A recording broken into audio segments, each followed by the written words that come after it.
phenomenal job. I appreciate it.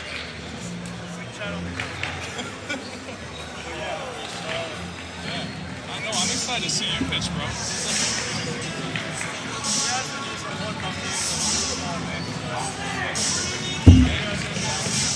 Yeah, I'll be there Saturday.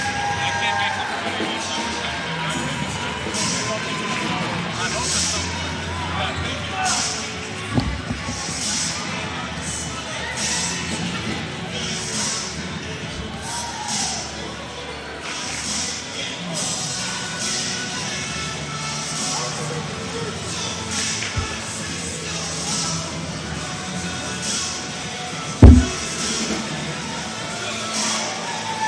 Check, 1, 2. Check 1, 2. Check 1, 2.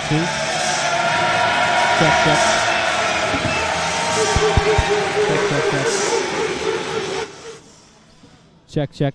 Okay, it's there. Can you give me a little more? Can you hear me? Can you turn me up a little bit my gain? I'm just not. Yeah, that's a. I just go ahead and turn your mic on. See if we can get like an equal level between the two of us. All right, is this me? Yeah, this is me. Yeah, so I think it's about close. All right. Appreciate it. Yep.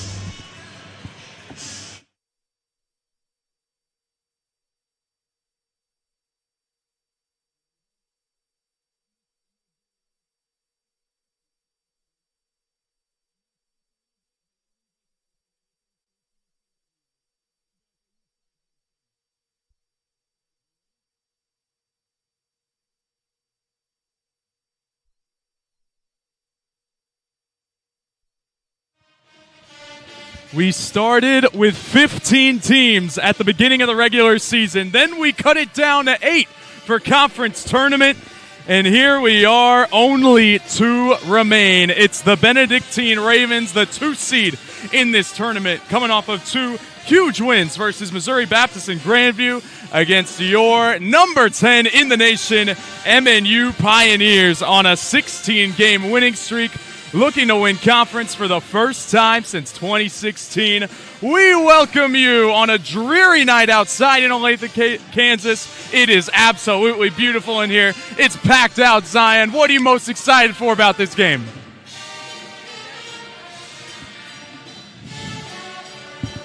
Man, Matt, this is the type of matchup you hope for out of a conference championship.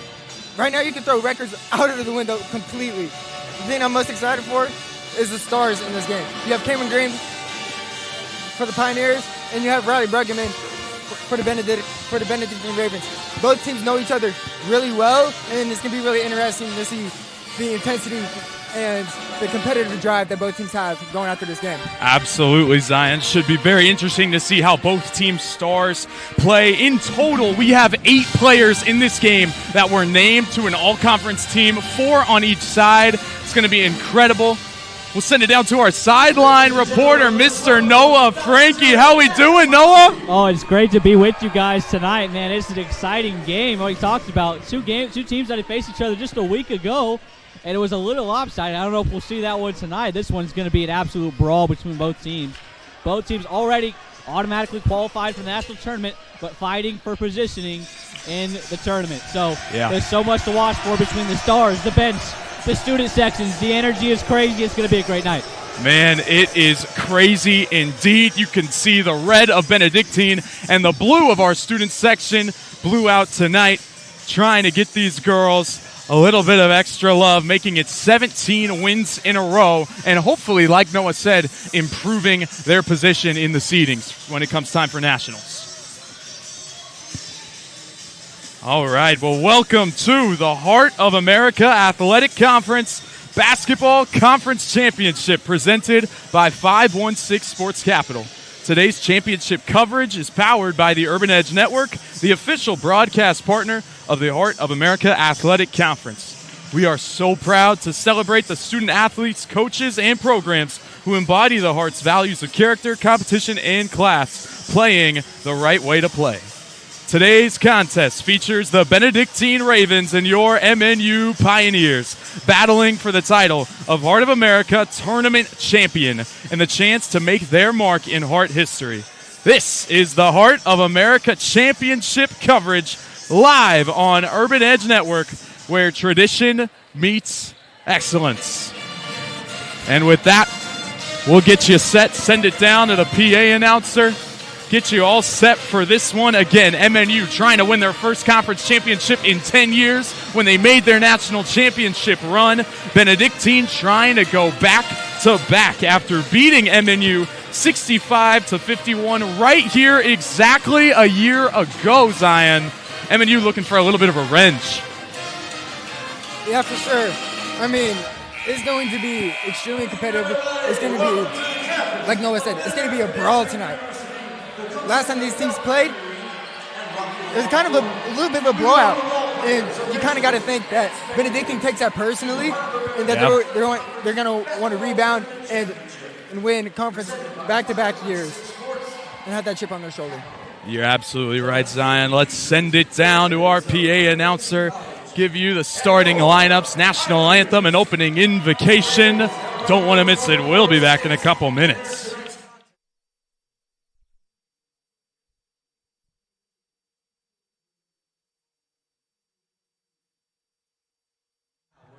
We stand for the invocation led by sophomore Dominic Beebe, a general ministry major from Fergus Falls, Minnesota, and then please remain standing for the playing of the national anthem by the MNU pep band under the direction of Dr. Luke Johnson. All right, let's pray.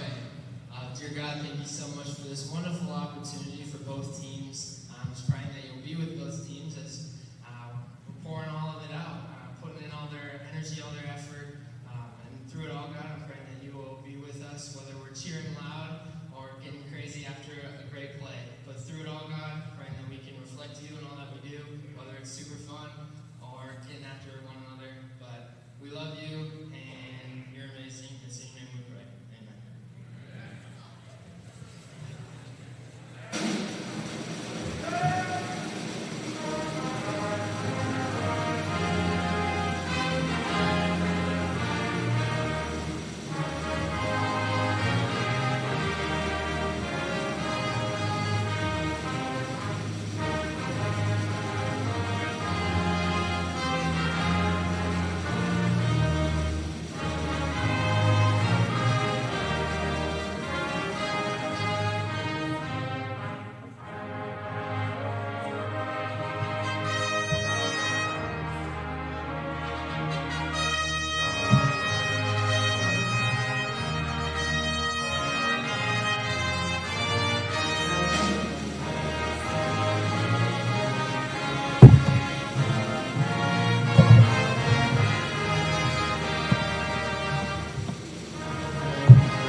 Starting at guard, a 5'8" junior from Kansas, number 5, Riley Rockman. At the other guard, a 5'7" freshman from Tourney, Kansas, number 12, Oren Dieters. At the other guard, 5'2" senior from Blair, Nebraska, number 23, Michaela Ballman. At forward, 6'1" freshman from Adele, Iowa, number 25, Kelly Stork. And to the forward, 5'11" junior from Adele, Iowa, number 42, Nicole Stork. Benedictine is coached by Chad Polston.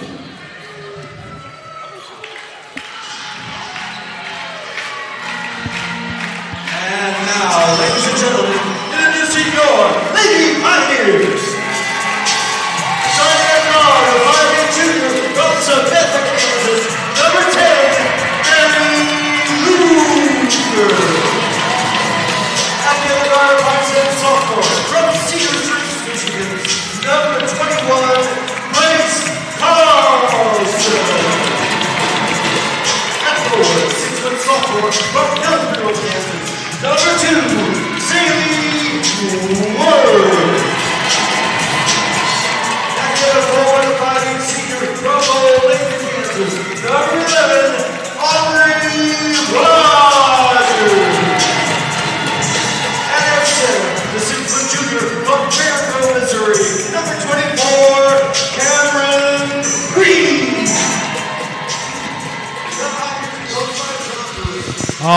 right, there's your starting lineups. And to get you hyped for this one, let's send it down to Noah in the student section.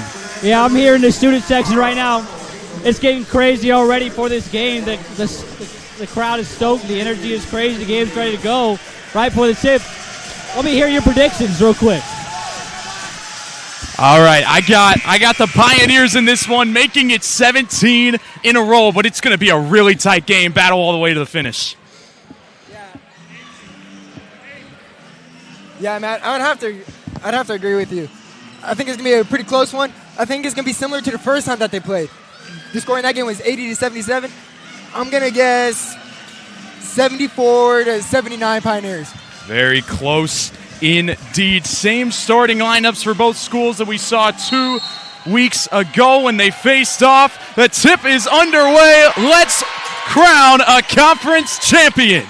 MNU winning the tip. They get it to their guard, Grace Carlson, immediately, and to the big Cameron Green. She's been elite all season.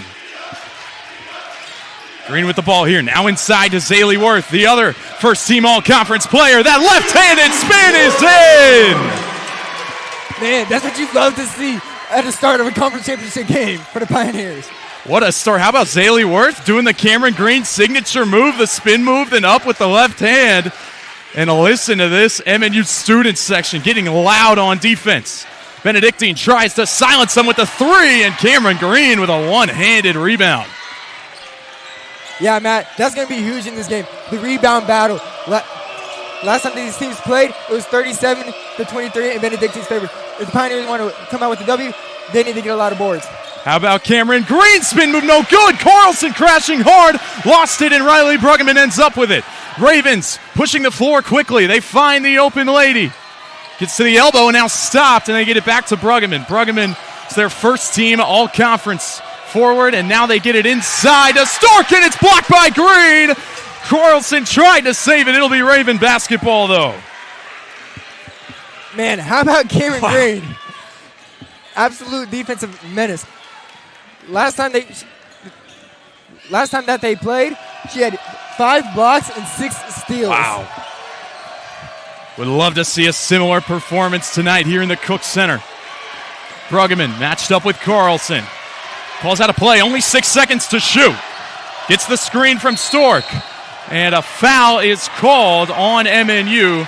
Benedictine will get a fresh shot clock. That was going to be on Grace.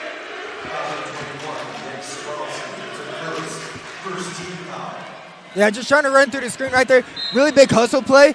Unfortunately, just didn't go to Pioneer's way. Big screen, no foul called there. That's a long 2 from number 23, Michaela Bauman, and the Ravens tie it. Bauman had a big game last Saturday night against Grandview where she had 14. Aubrey Rogers now. Nearly lost her dribble, now loses her footing. Able to get the ball back, though. Still not a tie-up. Running around, finally a jump ball is called. Possession arrow facing Benedictine's way.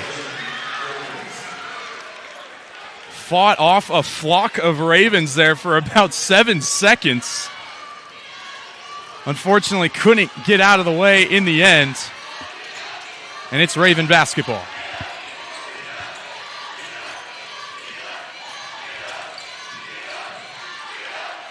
Owen Dieters locked inside. They try to get it into Nicole Stork, the other first-team all-conference Raven, but she is denied, and 3 seconds is called on the Ravens. Or excuse me, that's an illegal screen.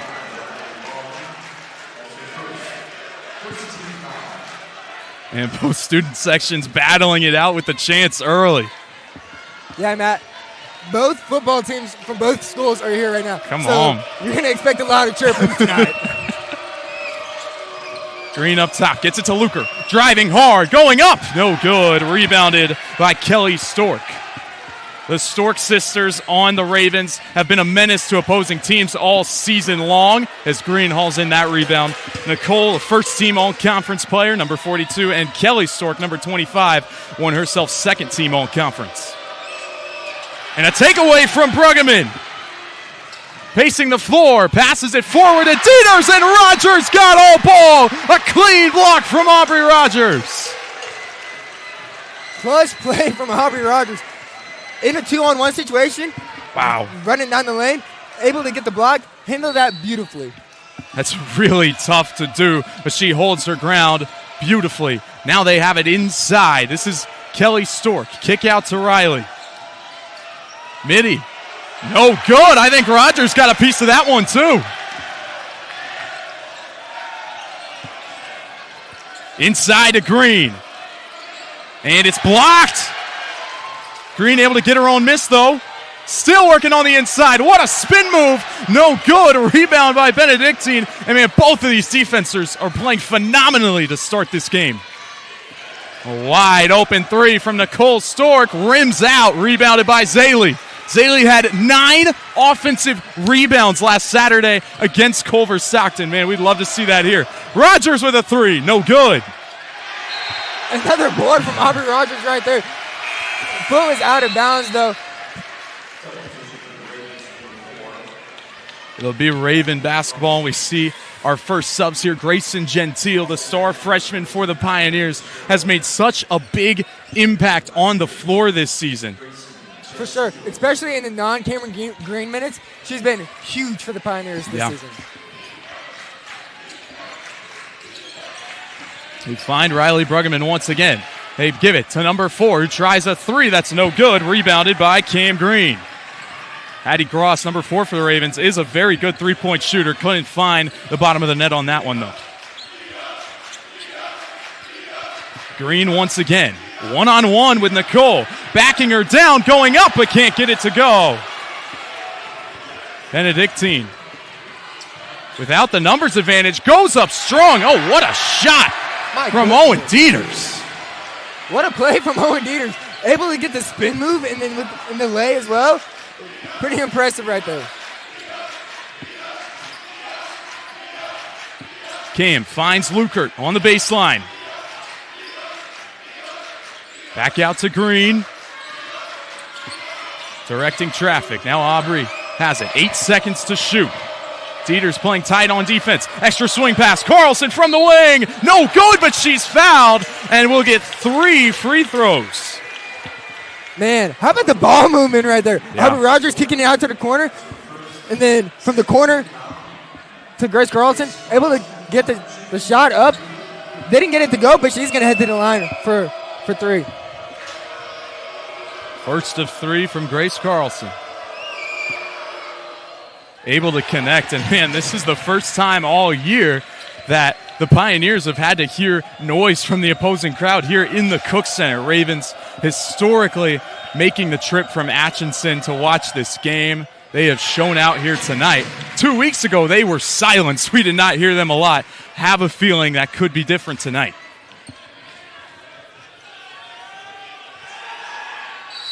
Carlson goes 3 for 3, but a lane violation is called. The third one doesn't count. We will be tied at 4. Raven basketball inbounding. And you hate to see that from the Pioneers. Just small mistakes. Yeah. Eventually, those small mistakes, they'll build up over time, and it could really bite you in the end, especially in the magnitude of this game. Can get nervous in these big games, and nerves can really help you play better. Like that block! My goodness, what a block from Cameron Green. Just absolutely tomahawking the ball and sending her down to the ground. Absolutely ruthless. We got to get another look at that one. Oh, my goodness. Gets it in to Nicole Stork, who is denied by Cameron Green. How about 2 blocks early on from Cam here in the first 5 minutes? Man, she had 5 blocks last game, 2 blocks already in the first quarter. Who's going to say that she breaks what she did last game? Wow, who knows, Zion? Well, we want to have a few advertisements for presenting this Hart Conference Championship game. I want to give a special thanks to Visit Overland Park. Come on over to Overland Park, the home of the Hart. Great food, great shopping, and the perfect place to turn any game day into a weekend getaway. Visit op.com. And 516 Sports Capital, championship moments are made possible by 516 Sports Capital, the presenting sponsor of the Hearts Championships. This has been an incredible battle so far, Zion. Both of these teams with phenomenal defense, and we just saw it from Cameron Green sending Nicole to the ground on that block. They try to get it in, loses the handle on it, and it's a backcourt violation. You can see the MNU crowd going wild right now. Coming out of the timeout, forcing Benedictine to have a big mistake like that, that is huge. Good way to try to get some momentum. Referees are going to talk over this one, make sure they're on the same page. They're trying to inbound it to Kyla Fitzgerald. They're seeing if Gentile got a piece of it or not. If Gentile got a piece of it, it's a live ball on the other side of half court. Now they're talking it over with each team's coaches, and they're going to say it's Benedictine basketball, that Gentile got a piece of it. And based on the replay, it looks like they made the right call after the review. For sure. Super close, but I think the refs made the right decision right there.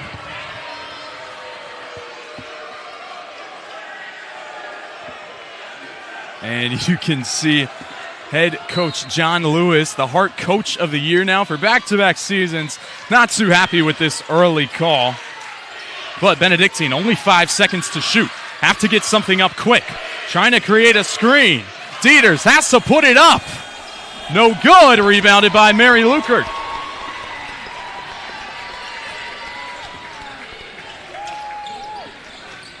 MNU heading the other way. Get it inside to Mackenzie Manthe. Now to Gentile with the size mismatch. How about the freshman giving the Pioneers the lead early?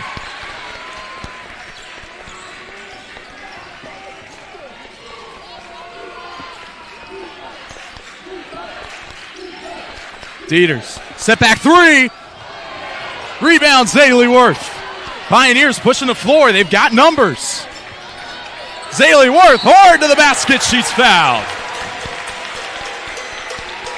Man, how about the heart out of Zaylee Worth right there?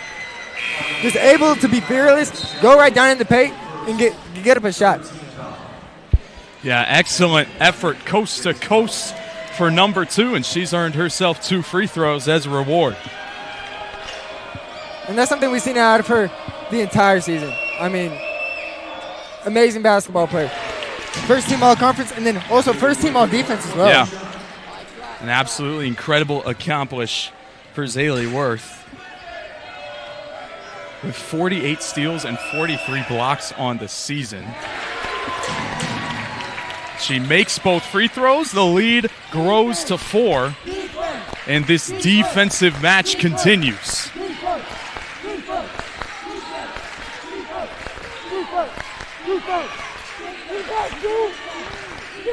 Trying to find anything. Very stagnant offense here from Benedictine. They get it to their playmaker, Bruggeman.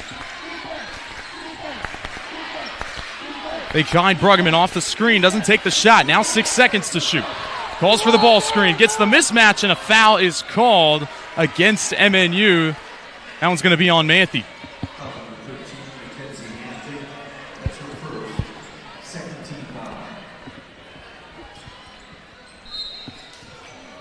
Ravens inbounding, fresh 20 on the shot clock. Inside to Kelly Stork, trying to work her way through both defenders and lost the handle. Man, what a play from the Pioneer defense. Riley Bruggeman makes a good pass inside to Kelly Stork, but the Pioneer defense just makes an even better play. Yeah, great job, both from Worth and Manthe on the inside. Pioneers can stretch the lead even further now. Every point matters in this defensive battle between 2 juggernauts. And how about Gentile with her second bucket of the night?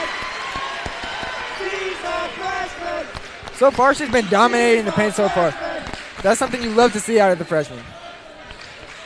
Student section letting you know in case we didn't already. Bruggeman gets another ball screen, now has the mismatch. Lost her handle, and a foul is called on the freshman, Graceman Gentile.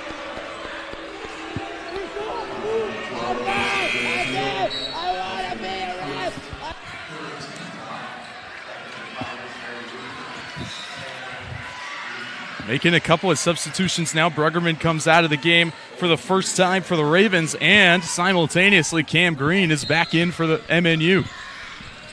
Wonder if that was intentional by head coach John Lewis. Get it in. Dieters for corner three is good.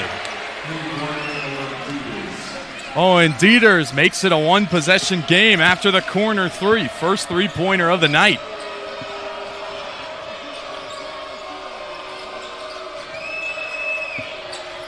Zaley Worth trying to get it to Cam Green inside. Now they swing it out to Luker. Trace Carlson now gets to Rogers. 7 seconds to shoot. Zaley Worth working on the inside. Goes up and in. What a play from Zaley. She's so tough inside. She's so hard to guard because she's so physical. 2 minutes left here in this opening quarter for the Hart Conference Championship game. Turnaround shot no good from Hattie Gross. Rebound Pioneers. Lewis calling in a play from the sideline.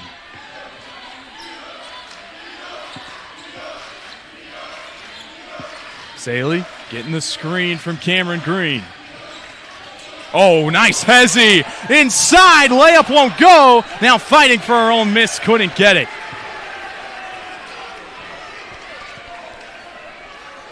A beautiful move there by Zaley, just couldn't quite get the result with a bucket.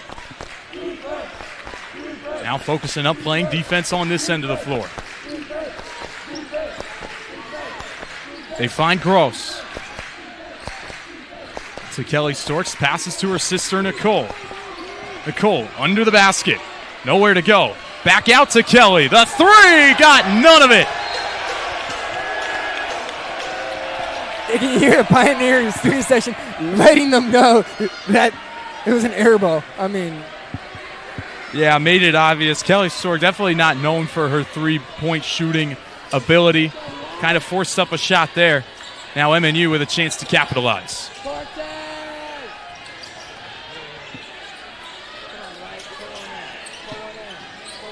Oh, Cameron Green gets underneath her defender and goes up and in. Cameron Green with her first bucket of this championship game. Man, what a great play by Cameron Green, just to seal her defender up underneath and be able to to get the easy bucket right underneath. Heck of a play. Trying to come off the screen. Pioneers very aggressive, though, fighting over every ball screen. Now inside to Kelly Stork. Nowhere to go. Somehow makes the shot. Unbelievable effort from Kelly Stork. Man, that looks like a shot that you tried horse. No kidding. Up and under. Little granny shot. And now Pioneers with 10 seconds to shoot. And a foul is called on Owen Dieters. Pioneers have 9.5 seconds now. Look at that move inside by Cameron Green. Some of the Ravens cannot let her get inside like that. If this continues, they'll have to start double teaming her. And if they start double teaming her, you're gonna allow the Pioneers to get open shots on the perimeter. Aubrey Rogers gets it to Carlson. Back to Rogers, has to put something up and took too much time. Couldn't get the shot off, and that will take us to the end of the first quarter. Your score, Pioneers 14, Ravens 9. Let's send it down to the student section with Noah Frankie. And what are your thoughts after this incredible first quarter? Man, the physicality has been unreal. The student sections, both student sections go back and forth. The energy is all the way up. But, man, this is going to be a tough game. Both teams playing excellent defense. The question will be, can they play good defense while they're going? We'll see moving forward. Absolutely. Thank you so much, Noah. Zion, what did you notice in that first quarter? I'd have to agree with Noah.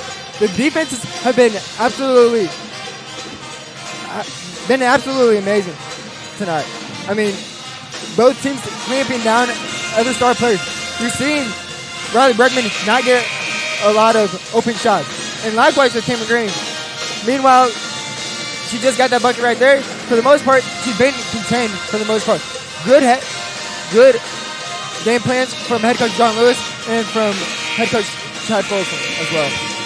Absolutely right, Zion. Thank you so much. We got a special treat for you guys tuning in at halftime. We will be interviewing the Heart of America Conference Commissioner, Mr. Nick Rule. Don't want to miss that. Again, that interview will be coming at halftime of this game. Don't want to miss it. Lots of changes happening in the Heart. It's an exciting time to be a member of this conference, and he will tell you all about it at the end of this half. Pioneers getting the ball to open the second quarter.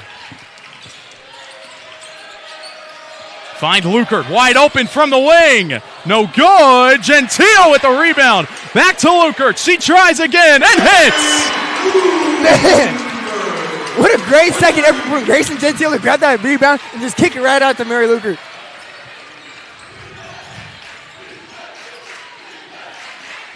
Riley Bruggeman with the ball now. She has not gotten going yet. Tries to put up a shot, and Gentile got a piece of it. And she is playing lights out early in this one.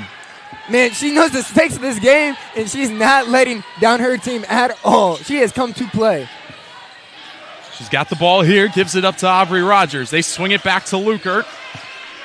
Now inside to Cameron Green. Oh, nice feed. Grace Carlson up and in with the left hand.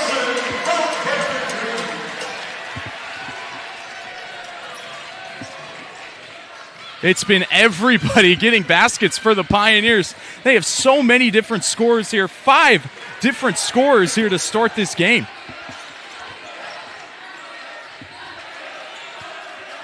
Trying to swing it around. Benedictine. Oh, inside. Nice move by Dieters. Can't get it to go. And Green able to tip it out to Grayson Gentile. Carlson driving, head full of steam. She's blocked. That's a nice play by Michaela Ballman. Oh, nice move by Bruggeman. Wide open 3 connects. She needs that to get her going. Her first bucket of the night. For sure, Matt. And the past 2 games that she's played against the Pioneers haven't necessarily gone as well as she would like. Last time that they played, only 9 points for her. And not a lot of great shooting for her in that game. Yeah, with that shot, you would hope to see her gain her confidence back. Lost the handle on it. Gentile fighting for the ball. Jump ball is called. Possession arrow facing Benedictine's way.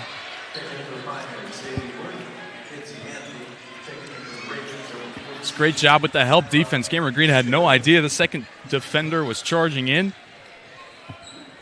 Able to get a piece of it, and that's what this Benedictine team does so well. They have so many steals on the year. They're averaging 3 more steals a game than their opponents.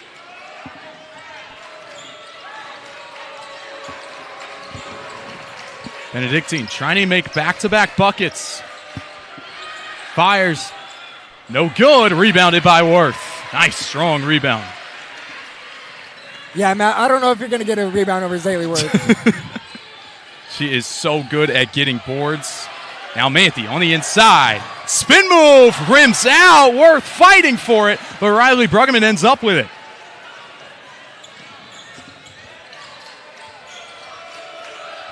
Trying to create a play. They find Bowman off the screen. Nowhere to go. Now inside to Nicole Stork. Matched up with Manthe. Goes up strong, but Manthe denies her. What a defensive stand right there from Mackenzie Manthe. Just able to get her hands up. And complete miscommunication on defense. Zaylee Worth with a wide open layup. She didn't even have to work for that one at all.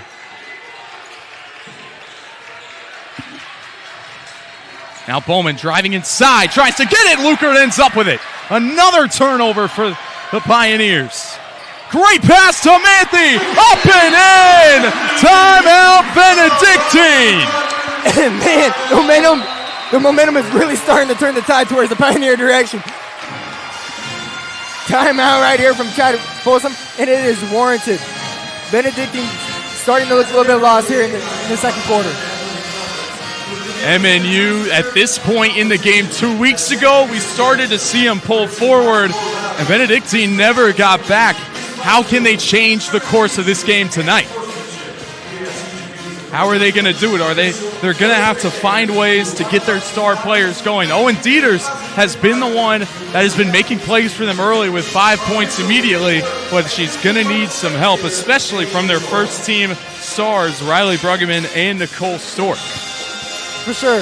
I think you just want to keep giving it to those type of players, like you mentioned.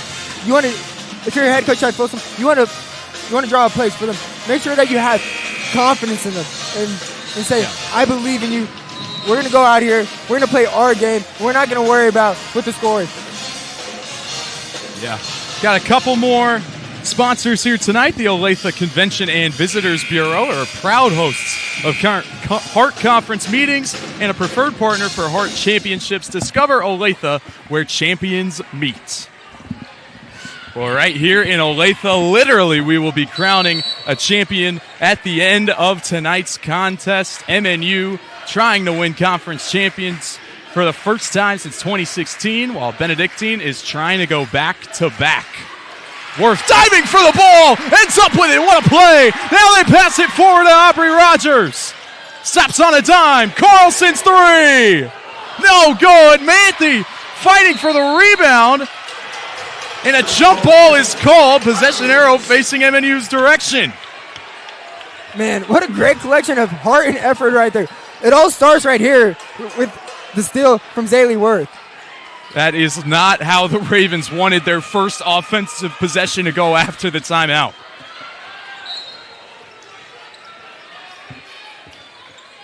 Inbound to Manthe. Now inside to Zaylee Worth. Got that mismatch. And tries to go up, but lost the handle on it. Good defense from Kyla Fitzgerald, forcing a Pioneer turnover.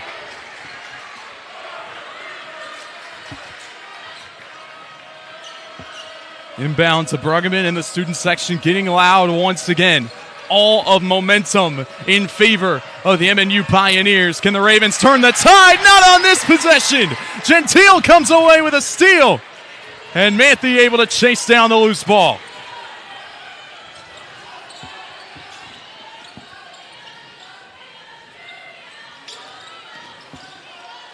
Back to Manthe. Gentile now inside to Zaylee Worth. And a travel call. Got her feet started too early. Few turnovers now for both teams consecutively. Man, what a great effort right here by the freshman, Grayson Gentile. She's been killing it tonight on all cylinders. Yeah, she absolutely has. Not only in the score column with 4 points, but making a ton of defensive plays, including a big-time steal and block.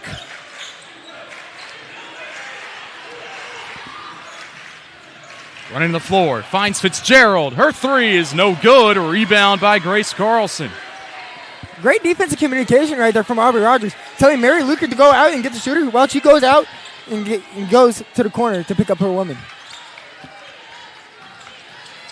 Carlson off the screen. Going to give it to Zaylee Worth.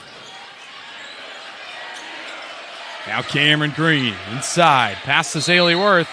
Fakes it, and a travel is called again on Zaylee Worth.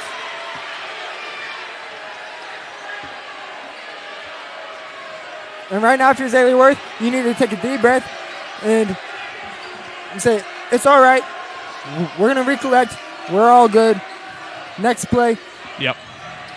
Here we go. Yeah, you can tell she's obviously so amped up for this game, the game that they lost last year in heartbreaking fashion, and especially with the game after that being so heartbreaking in the first round of the national tournament. They want to get that bad taste out of their mouth, roll into nationals on a 17-game win streak.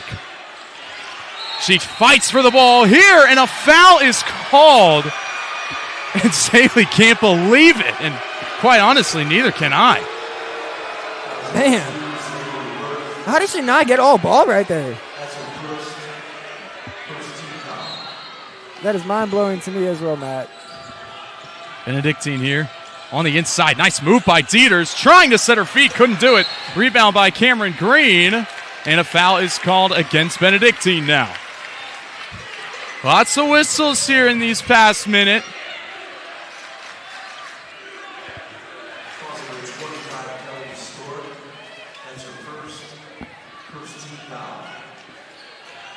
They get it into Grace Carlson, starting 5 out there on the floor for the Pioneers. Find Carlson. Now Rogers in the corner. Gets a screen from Zaley. Now to Mary Lukert. Inside to Worth. 5 seconds to shoot. Tries to spin around and it's blocked. Able to get her own miss, but it's a shot clock violation forced by this Raven defense. Man, both defenses have been so suppressive tonight. Man, have they at all, Matt? And right now you're saying Grayson Gentile, who's been playing really well this game, just check back into the game. Hopefully she can get the Tide going a little bit more for the Pioneers. Both teams have been scoreless for the past 2.5 minutes. Benedictine has been scoreless for over 4 minutes. It's incredible Pioneer defense we've been talking about all year, showing up when it matters most. Bruggeman off the screen. Nice pick and roll action. And Gentile with another block. Man, making an impact right out of the gate, coming out of that sub. Bruggeman off the screen. Stops at the elbow and connects, finally ending the 4.5-minute Raven drought.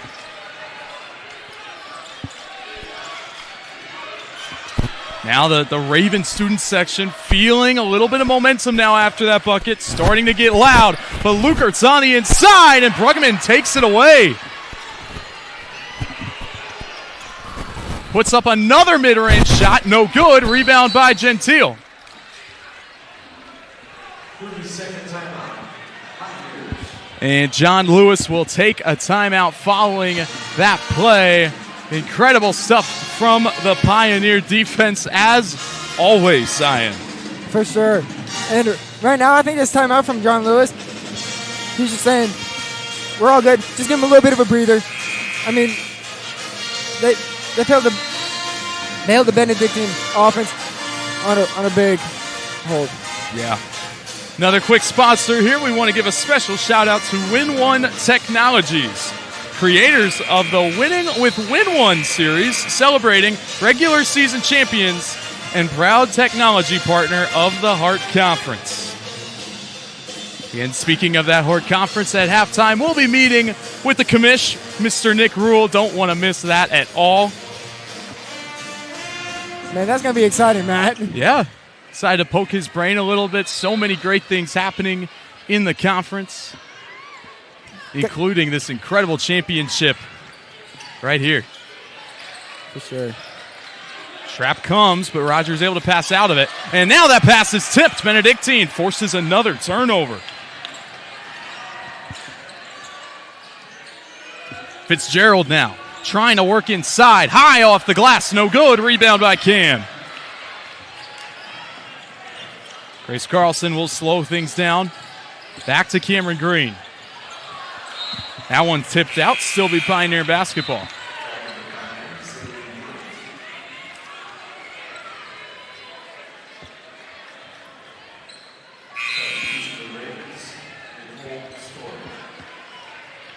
And now both Stork sisters back out there on the floor for the Ravens. If there's a little bit of animosity between the two, considering, Nicole got first team, Kelly got second team, maybe Nicole holding it over her head a little bit? I mean, you would kind of think, but I mean, she is a little bit older. That's so true. She has a little bit more experience. But, I think next season, another year underneath their belts, it's going to be interesting to see. Yeah, they're both phenomenal players, really. And Gentile, again, making her name known on the inside, goes up strong and earns herself 2 free throws.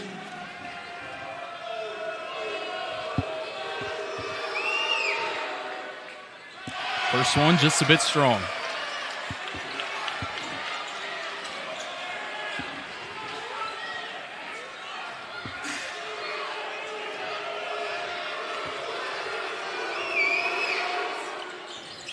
Second one is also no good. Bruggeman with the rebound. You see here trying to push the floor, as always, is this Raven offense. Contact off the ball. No foul called. Driving inside is Gross, and Gentile with her 3rd block of the night. And the Pioneers have been a stifling defense this entire night, especially down inside, getting a lot of blocks with a great rim pressure. Can they turn some incredible defense into good offense? And miscommunication there ends up in the hands of Benedictine. Bruggeman trying to go fast. Puts up a shot, no good. Rebound by Aubrey Rogers. Behind the back. Crossover, stops at the elbow, and gives it to Zaylee Worth. Benedictine wanted to travel. Now Zaylee Worth stops on a dime, goes up and is fouled. Good move right there by Zay. A very smart move as well. Able to get her defender up in the air and then spin out and to get the shot up, and is able to get the foul call. Zaylee will head back to the free throw line here for the second time tonight. Subs coming in from both teams. Pretty much back to their starting lineups here for the last 132 of the first half. Zaylee Worth now too strong from the charity stripe.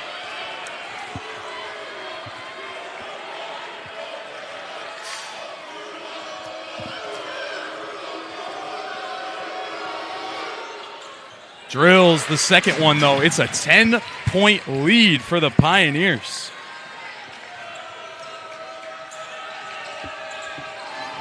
Can Benedictine start a spark? Not here. Aubrey Rogers pokes it away. Man, that's something she's been able to do all season long. She's able to get her hands in and get that ball out and then get a turnover for her team. Nice pass inside Aubrey Rogers. Fade away. Oh, what a finish from the senior. Man, great way to get your first points of the game. Largest lead of the night. Can the Ravens cut into it here? No. Rebound by Aubrey.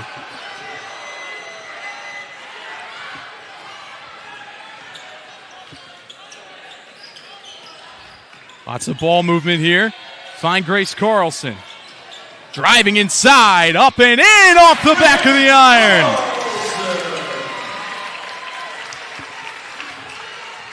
Pioneers rolling as we close out this first half. 2-second difference between shot clock and game clock for the Ravens. Find Fitzgerald. Can they find one more basket before this half closes? Dieters calling for a screen. Trying to find separation. Puts up a shot. No good. Zaylee Worth comes down with it. Has to put one up quickly. Tries to draw a foul and gets the foul called. Man. Great effort from Zaylee. Amazing effort indeed. Oh, and they're not going to give her the foul call. They're going to talk it over here a little bit. And they are going to call a foul against Benedictine. Man, what a play. Great effort. Great effort indeed. So good. Coaches teach you, of course, you can't just let them run free with the ball. You have to stay in front of them. And here they're taking another look at it, maybe trying to see if there was enough time on the clock. Again, we saw a similar situation on Saturday night with Aubrey Rogers' huge three at the end of the third quarter.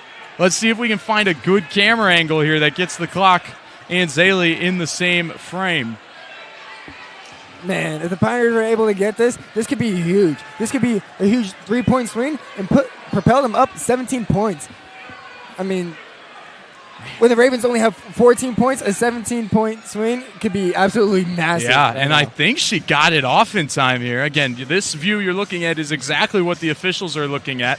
And, yeah, you can see a frame where the ball is out of Zaylee's hand with .1 on the clock. So I think Zaylee is going to get 3 more free throws here to end the half. Now the shot is off, but I think the refs are just looking right now to see is there enough contact right now. Yeah, especially because you know Zaylee is trying to draw a foul that sometimes can affect the call on the floor. For sure. Super close. If I were the ref, being non-biased, I would say that probably would be 3 free throws for Zaylee Worth. You're seeing these beautiful shots here from our producer, Elijah Cox, here on the Urban Edge Network. Heart of America Athletics. And we'll send it down to Noah Frankie. Can you hear me? Yep. We need a shot of one with the clock in it. Can you tell Elijah that? We need Can a you shot get a with one shot of with the clock in it? Yes, that's what we need.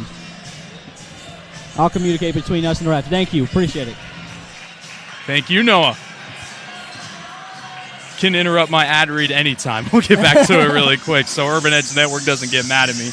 The Heart of America Athletics airs live exclusively on Urban Edge Network, the official broadcast partner of the Heart of America Athletic Conference. UEN connects fans to live and on-demand Heart coverage, delivering unmatched access and storytelling across small college athletics. And don't miss Inside the Heart, your weekly home for Heart of America Athletics. Join us Mondays at 7 p.m. Central Time on UEN for highlights, interviews, and expert analysis from around the conference. Looks like they've taken a look at it, discussing their call with each head coach. And the call is upheld. Zaylee Worth is going to get 3 free throws with 0.4 seconds left on the clock.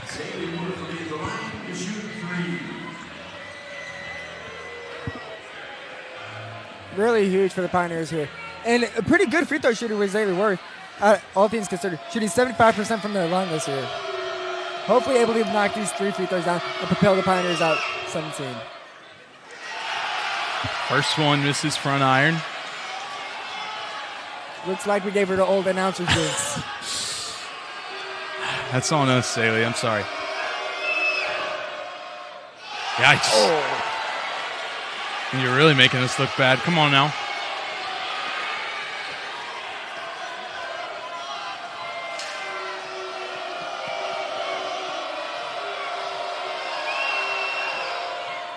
And knocks down the third one pure.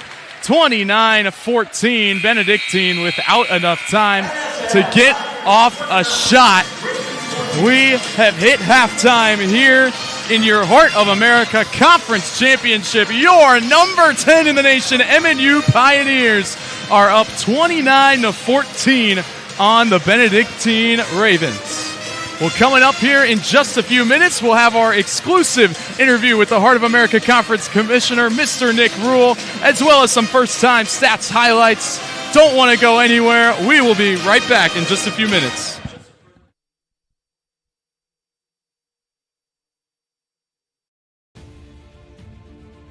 Welcome to the Heart of America Athletic Conference, where innovation meets tradition. Here, growth is not just measured in victories, but in the development of character and sportsmanship. Our student athletes compete at a championship level, pushing their limits every day. The Heart is committed to an uncommon student athlete experience that features some of the premier athletic programs in the NAIA. Our commitment to excellence goes beyond athletics, establishing a community of support and mentorship. But what truly sets us apart is the heart with which we play. Join us and experience the passion, the drive, and the spirit of champions. That passion and commitment extends off the playing field and into graduation. The Heart of America Athletic Conference, champions in competition, leaders in life.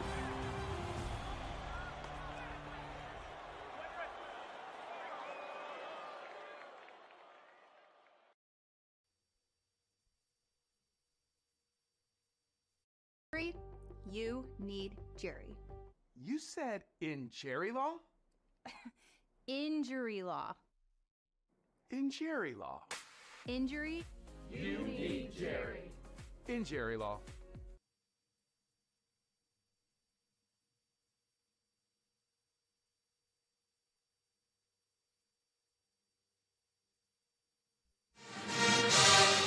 All right, everybody, welcome back.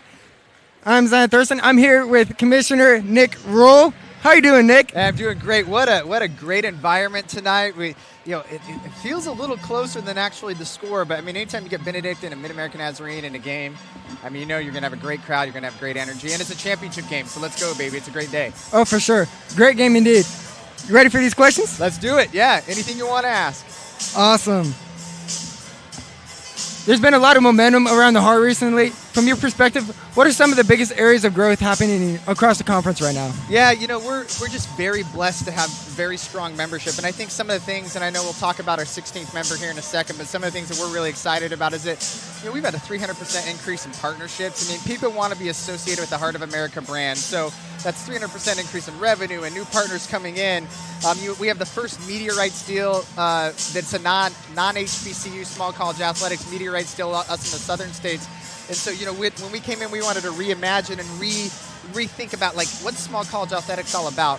And so one of the things we're really excited about is this media rights deal with Urban Edge Network. And so we've been really excited about that, cutting edge and what we're trying to be. And then, a few years ago, we just had 23 championships, which is still a lot. And now we're up to 30 championships within the Heart of America. So we're always going to be finding ways to continue to provide opportunities for student athletes and for our members. So those are some of the early things we're excited about. Man, that's awesome.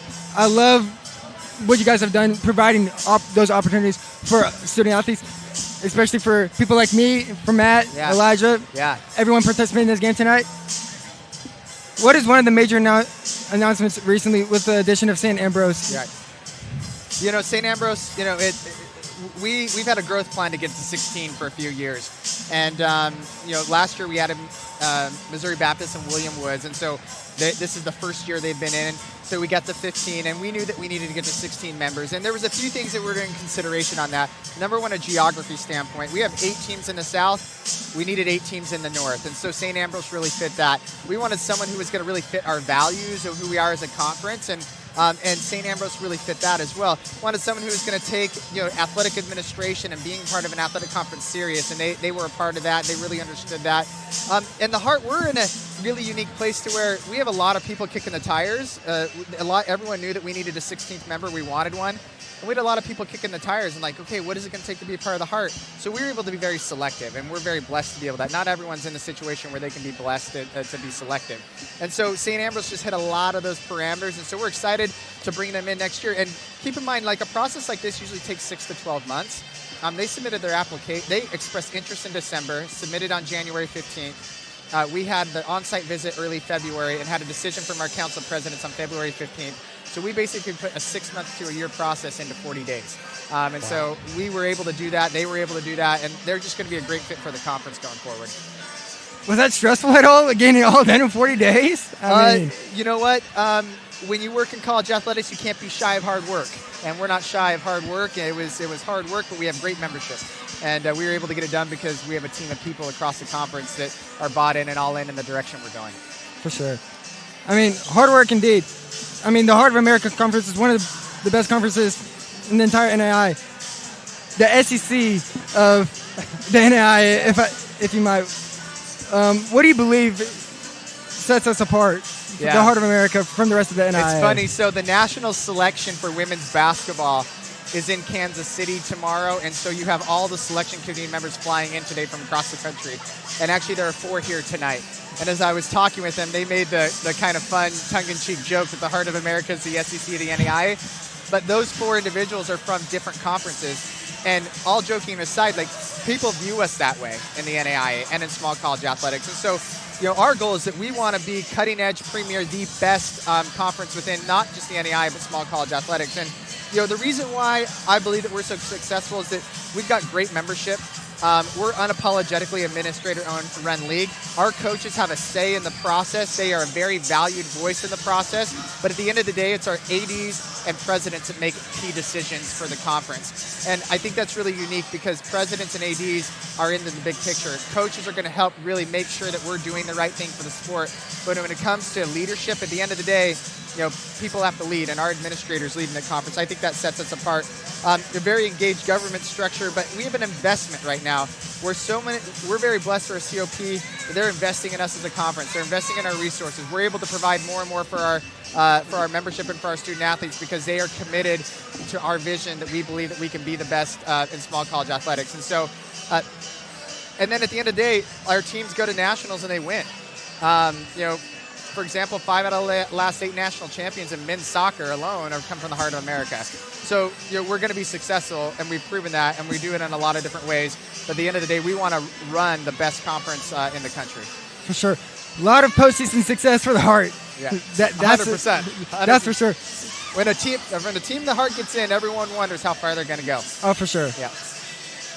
From championships to student athlete development, how is the conference working to enhance the overall experience for student athletes just beyond competition? Right. We don't, we want this to be incredible. Okay. This is really, really important. Okay. But when our leadership team took over a few years ago, one of the things that we wanted to really focus on is, how do we invest in the student side of things? We believe that we can be value added in the membership process, not just by having great championships, but how can we leverage our partnerships and our relationships to benefit all of you? And one of the things that we really tried to really lean into with this partnership and growth that we've had from these companies that want to be associated with the Heart of America, we've asked them to consider our students for internships. And so just today, we had our first ever virtual internship fair, where over 70 Heart of America student athletes joined virtually with 12 different of our with our partners, where there's going to be real life internships that are going to be offered to our students. And our partners have told us that several of those internships are going to turn into full-time jobs. So we want to have this amazing opportunity here. We want to have these amazing things and these amazing championships, but we also want to provide our student athletes opportunities to be successful in the next 40 years of their lives. And so we're trying to redefine the way conferences operate. And it's not just having great stuff here. It's how do we invest in all of you in a different way. And we think today was all the work that's gone in that today was one step further in the future of really investing in the whole person. Man, that's awesome. Let's look towards the future a little bit. What is something that you're looking forward to here in the future within the Heart of America Conference? I mean, obviously exciting news with the addition of St. Ambrose. Yeah. What else are you looking forward to? Yeah, so college athletics is in turmoil right now. We all know that. You look at the big blue dot and the Power Four and all the challenges they're having with, paying players and basically, there's a story that came out today that from Louisville, the University of Louisville, that like, we can't afford this. Well, you've known you can't afford this for 4 years. Now the bills do. And it's a very, very stressful time for college athletics. The Heart of America and the NAI, we're licking our chops. Because when it comes down to it, at the end of the day, this is the purity of college athletics. We believe the NAI and the Heart of America is one of the final places where college athletics still has the pure intent of what it was really, really meant to be. These student athletes out here are playing for love of the game, to get an education. Right? Yes, they have opportunities with NIL and all those different things, but at the end of the day, they're out here for the right reasons. And we're excited about that. So when I see everything going on in the world right now, I'm excited. I think that the turmoil is actually an opportunity for us in small college athletics. So we're invested in emerging sports and others are cutting them. We are focused on communities investing in education, not venture capitalists. And at the end of the day, we feel like we're in college athletics for the right reasons. And that's what excites me today because, for example, we have more people viewing our games than ever before. Some of this is our media rights deal with Urban Edge Network, but how do I know more eyeballs are watching everything that's going on? A year ago to this date, we had about 2 million people that had watched the Heart Network with all of our games. Today, we're over 5 million. Wow. So just in a year, we have 3 million more people watching our athletic contest. Yes, that's fans. Yes, that's our media rights deal. Yes, it's a lot of different things, but it's also people are more interested in the purity of things as well. And so we think we have a unique moment in time within the NAI to really do this the right way. Man, that's awesome. I mean, wow. Running out of time here. We have one more question for you. Yeah. How fast can you name all 16 schools in the Heart Conference? And then let me grab a timer real quick. Okay. All right. So we did this on our social media, and so those of you that are following, follow us on Instagram. Our Director of Marketing, Macy Albright, and Assistant Commissioner Madison Lance do a great job on that. But we did 15 schools in 15 seconds. Now we have 16, and I got it in 14 before. So let's go. Let's see what we can do here. All right. You ready, Nick? Yep. 3, 2, 1, go. Culver Stockton, Mount Mercy, Clark, St. Ambrose, William Penn, Grandview, Graceland, Mid-American Nazarene, Park, Missouri Valley, Central Methodist, Baker, Benedictine, Central, Missouri Valley, oh my gosh, Missouri Baptist, oh, I've lost track now. William Woods, that's 16, right? That's 16. Okay. I feel like I missed someone. Who did I miss? Baker, Benedictine? Oh, it was so much better in the fall. I think we got 16. Someone hit me up if we didn't. But it was 22 seconds. I got to work on that. Yeah. stopped that a little late. It was probably around 20 seconds. I appreciate that. But- You're giving me a lot of grace today. Yeah, of course. I mean, nonetheless, that's impressive. I don't know if I could have done that. I see their names every day when I'm sending invoices and when I'm looking at standings, so I better know. So Man, yeah. that's awesome. Well, we got to get going as we prepare for an amazing second half Yeah. of the conference championship game. Man, Nick, it's been amazing talking with you. Thanks. A great pleasure, everyone. Thanks for all you're doing. Great broadcast here at Mid-American Nazarene, and going to be a fun second half. Let's see who gets that AQ. Awesome.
All right, welcome back inside the Cook Center. Great job, Zion.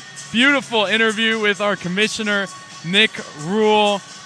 Let him know if he missed the score. I don't think he did. I think he got all 16 right there. Yeah, I think he did as well. Yeah. But, yeah, we'll go over some really quick first half stats for you as we get going. For the Pioneers, you got one score in double digits, and that is the star, Zaylee Worth. First team all-conference. She has been lighting it up on both ends of the floor. She's got 10 points and 5 rebounds and 2 steals as well on defense. She's been making her presence known. As for Benedictine, it's been Riley Bruggeman and Owen Dieters, both with 5 points. You're looking for more from your playmakers. Zion, you got a couple of team stats for us? Yeah, of course I do. The Pioneers, they've been cleaning the glass all night. Winning that rebound battle, 24 rebounds to 14. And then both teams have been a little bit carefree with the ball at times, having some turnovers, 10-6 in favor of MNU. And then Pioneers going to town in the paint with 23 points in the paint, and then also 8 blocks in the paint as well. All right, set for the second half. Student section got their pizza. They're ready to cheer on for the last 20 minutes of the Hart Conference Tournament. Nicole Stork early on getting busy and gets a foul called against Zaylee Worth. Man, that's huge for Benedictine coming out of halftime. Just able to get an easy play, hopefully to get a couple of easy points coming out of the break. Yeah, down 15. Yeah, going back to that first half, I mean, it was all MNU in the last 5 minutes or so. They were making every play. Everything was going their way. This is absolutely huge for Benedictine trying to get back into this game as Nicole Stork goes 2 of 2 from the free throw line. Grace Carlson bringing the ball up. Here's starters back in there starting the second half for both teams. Cameron Green on the inside. Kick out to Lukert. Now driving up and in. What a shot from Mary Lukert. Man, heck of a play right there. Jeez. That is huge. That's the only three-pointer of the game. She has the only three-pointer of the game, and there makes a pretty move on the inside. They find Ballman. Now inside to Dieters.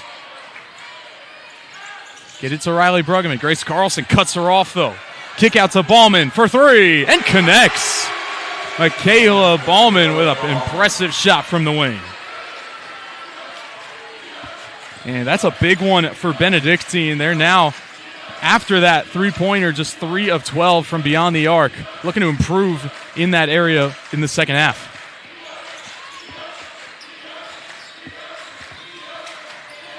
Cam Green. Kick out to Rogers. Back inside to Green. Goes up strong, up and in. Cameron Green, her second bucket of the night.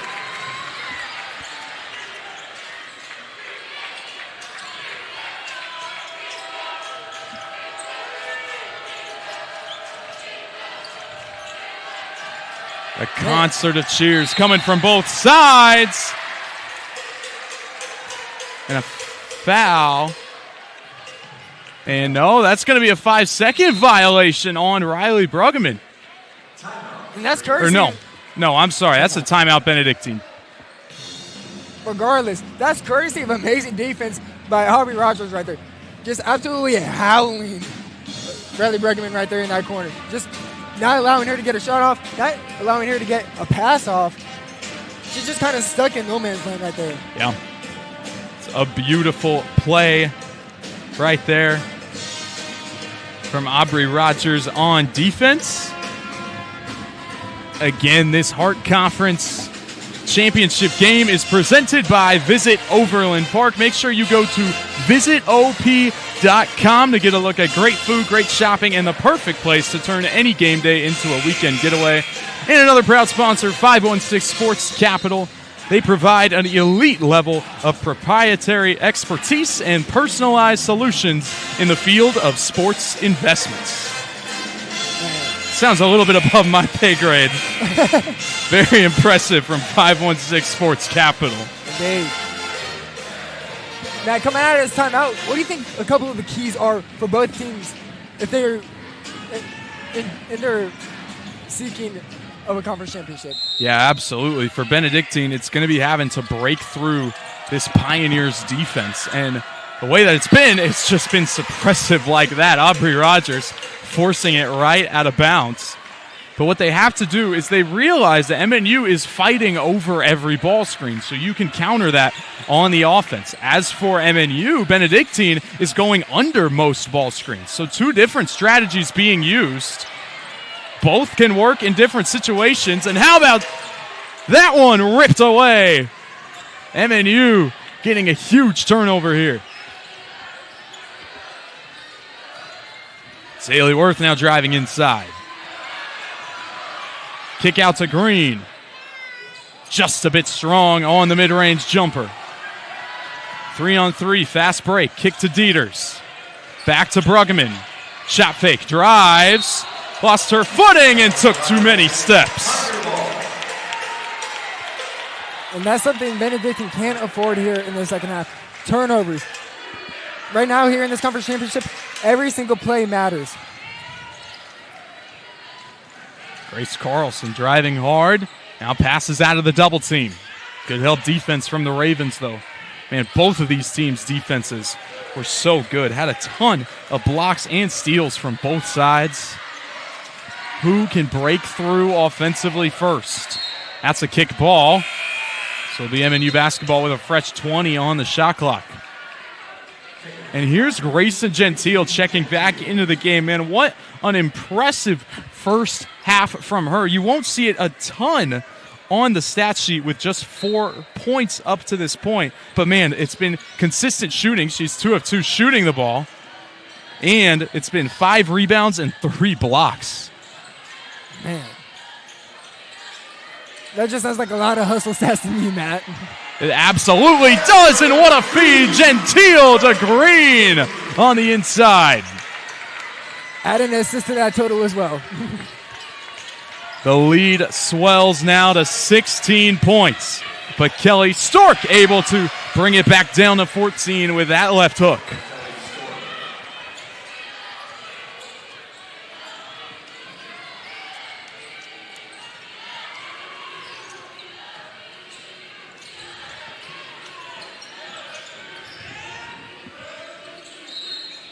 And that one is going to be a foul against Benedictine.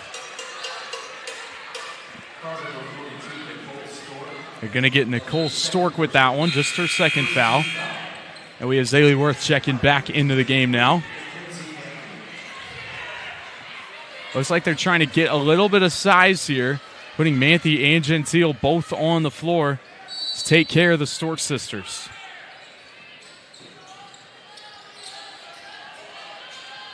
They inbound to Lukert, fresh 20 on the shot clock.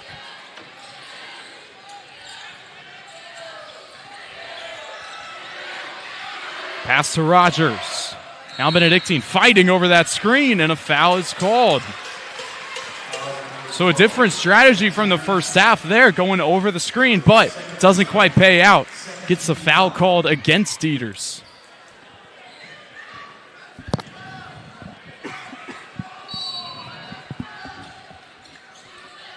So another 20 seconds on the shot clock. Rogers, 3 is good! Aubrey Rogers lit the world on fire last time these two teams played and gets herself going again tonight. And now a foul called on Manthe. So Ravens will get the ball from the baseline. This Rogers, after inbounding the ball, just finds the ball, following her pass perfectly, leading to the three-pointer. Just the second 3 of the night for the Pioneers.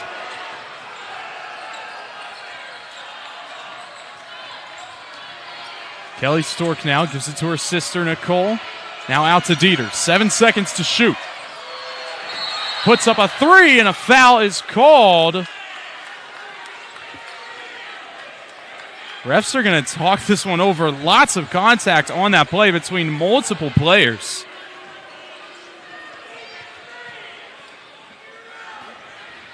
Yeah, and the interesting thing about this is I don't know if that foul happened before the shot or if it happened after the shot. Yeah. I mean, a lot to process right here. Yeah, and it looks like the officials are going to go ahead and get another look at this one, telling both teams to head to their sidelines. We will take an official's timeout here as they look over this play. You can see from this angle. Driving in and stops. Now Luker tried to fight through the screen, and the screener ended up running into Dieter shooting the ball. So a really odd play. Don't see this a ton. Be interested to see the conclusion that the officials come to.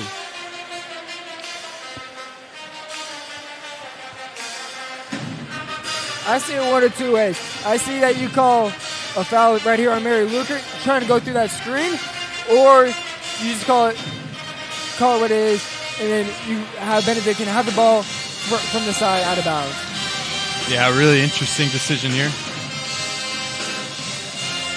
So as they talk things over, I want to give a special shout out once again to our partners at the Olathe Convention and Visitors Bureau. They are proud hosts of Hart Conference meetings and a preferred partner for Hart Championships. Discover Olathe, where champions meet. And also want to give a shout out to Win One Technologies, creators of the Winning with Win One series, celebrating regular season champions and our proud technology partner of the Hart Conference.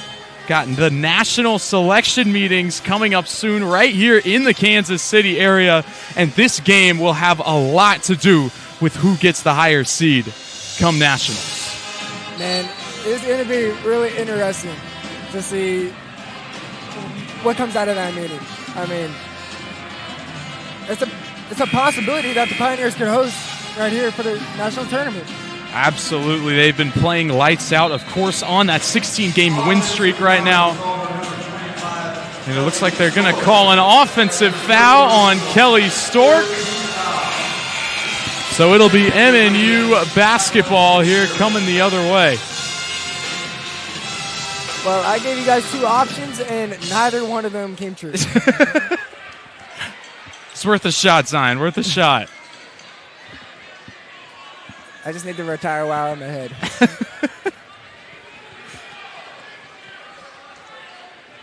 Worth inbounding this one. 38-21 Pioneers with a 15-point lead at the half. They've stretched it now to 17. Benedictine needs to start fighting back quickly if they want to stay in contention for this Hart Conference Championship matchup. And you see head coach Chad Folsom over there giving the ref a little bit of his mind. And also, assistant coach of the year, Andy Connolly as well. Rogers trapped, able to dribble out of it, though. Dribbles into a three. No good. Rebounded by Bauman. Ravens, as always, pushing the pace. Bruggeman stops. Now gives it up. Trying to find something on offense. And a foul called again on the inside. It's going to be on Manthe. Manthe again, and that is her third foul now. So she will hit the bench. Just want to make sure she can still play in crunch time if necessary.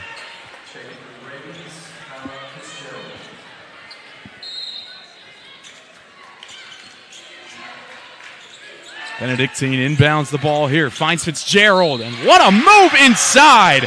And one from Kyla Fitzgerald up and underneath the hoop.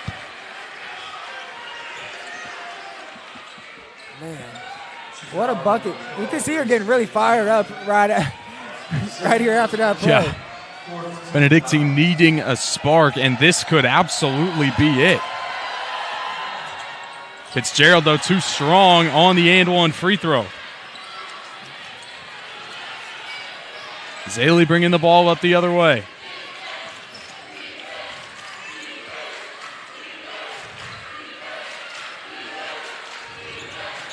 MNU playing for their first conference championship in 10 years and the opportunity to host games right here in Olathe as Zaley Worth goes up and she gets the foul call, so she'll head to the free throw line.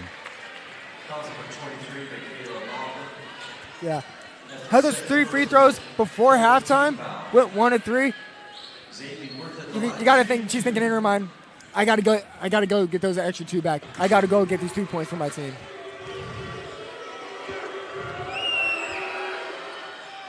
And able to get one back right there. Zaley Worth makes a living at the free throw line right here. I mean, this will be her 9th attempt so far at this game, and she has the most free throw attempts on the team. She's so good at getting inside and earning a chance at free points. Well, Matt, it's because she's so physical. Yeah.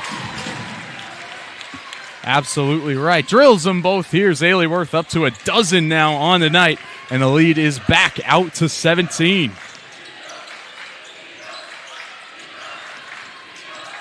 Rogers trying to fight over the screen. Bruggeman, through a load of contact, gets the foul call against Aubrey Rogers, and now Bruggeman will head to the free throw line.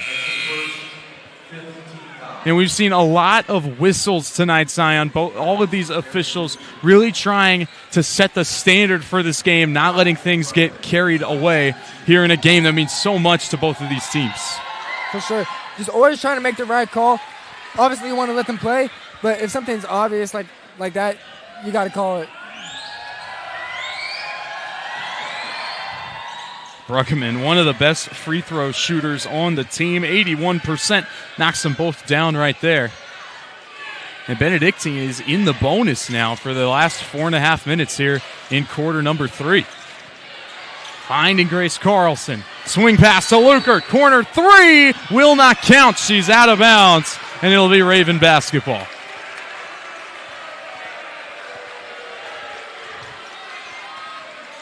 That could be a big momentum swing for Benedictine. And especially with them being in the bonus, you got to think that they're going to try to push the pace inside and try to get to that line. Bruggeman trying to go back again. Fade away. No good. Carlson chases it down, but a foul is called on MNU once again. That one's going to be on Zaley, and now that's her 3rd foul. So both Manthe and Worth with 3 fouls, and here you see her checking out.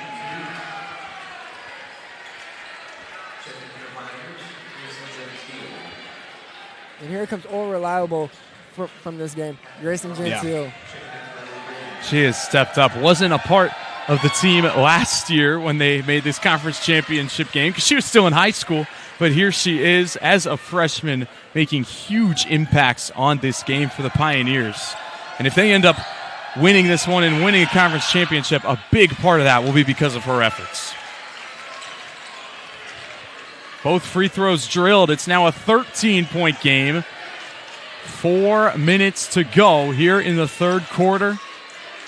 We will crown a conference championship Luker's three. It's good! Mary Luker with another huge shot. Her second three-pointer of the ball game. Man, that is big. Able to get those three-point shots here in clutch situations. Man, you'd love to see it if you're head coach John Lewis right now. Luker up to 8 points on the night. She's guarding Benedictine players here. Now it's Bruggeman.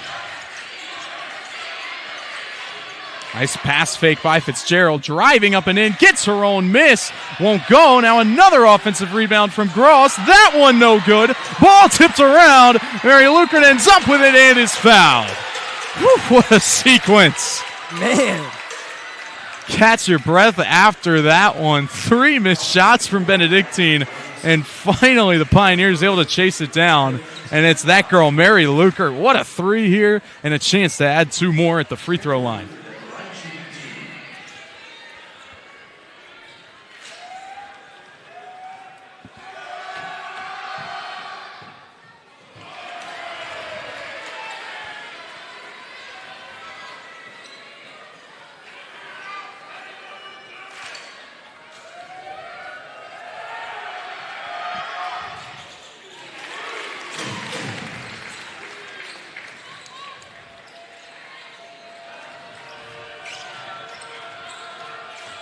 Pioneers in a little bit of a full court press here.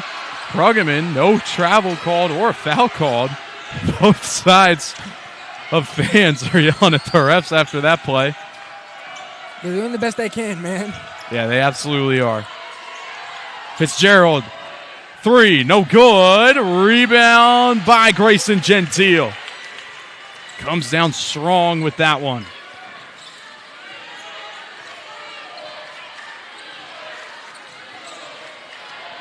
Rogers nearly lost her footing there, but able to keep the dribble.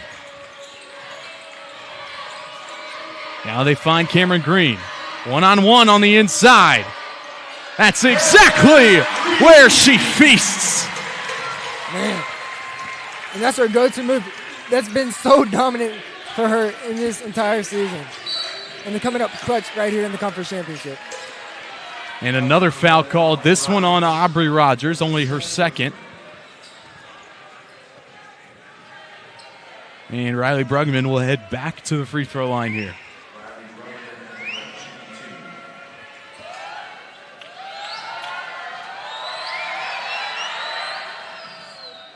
First one rims in.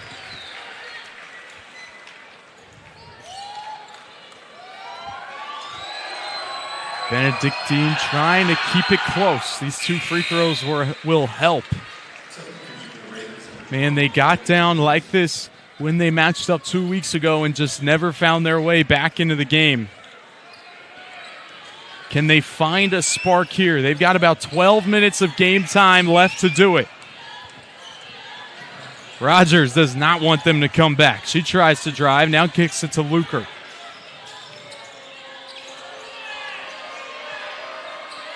Swings it around to Rogers. Fakes the spin move. Now spins around, driving left side. What a play from the hometown hero. Man, what an amazing job by Aubrey Rogers right there just to even keep that handle, and much less to get that shot up.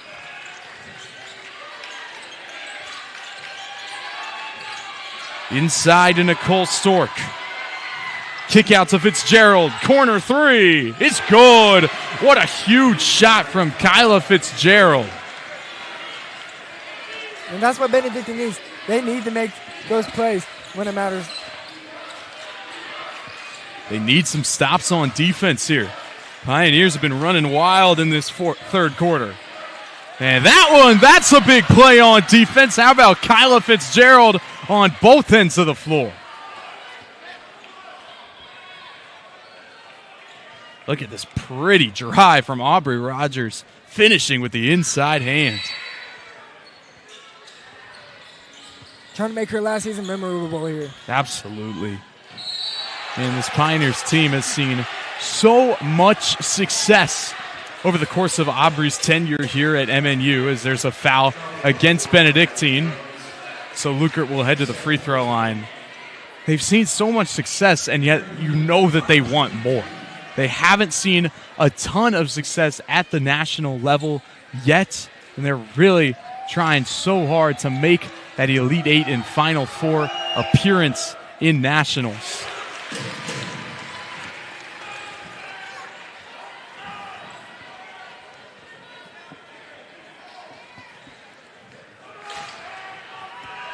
And it's crazy to think that this star-studded team for the Pioneers, they haven't even seen the Sweet 16 since 2021. It's been 5 years since they've made it past the regional rounds. They're really excited for this season coming up in the next 2 weeks. Gentile got a piece of that one. Now Dieters driving inside, can't get the finish. Ball tipped around, Bruggeman ends up with it. And shot clock resets. Bruggeman goes up, can't get it. That one blocked, Gentile again! Are you kidding me? My goodness. She has been a force to be reckoned with this entire game. If you go inside with her, it's basically a death sentence at this point.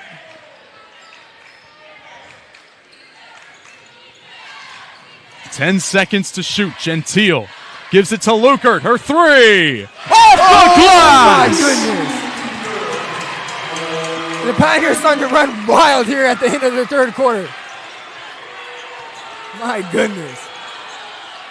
Bruggeman trying to create a last shot. Has to put something up, and it goes in. Step back three from Riley Bruggeman to close out the third quarter. Wow, incredible shots from both Mary Lukert and Riley Bruggeman to close out quarter number 3. Man, that's back-to-back games we've seen buzzer beaters at the end of the third quarter for the... Incredible stuff. Well, we will take a quick break and step aside. Get yourself ready for the last 10 minutes of action. We'll be crowning a conference championship here very soon. Don't go anywhere.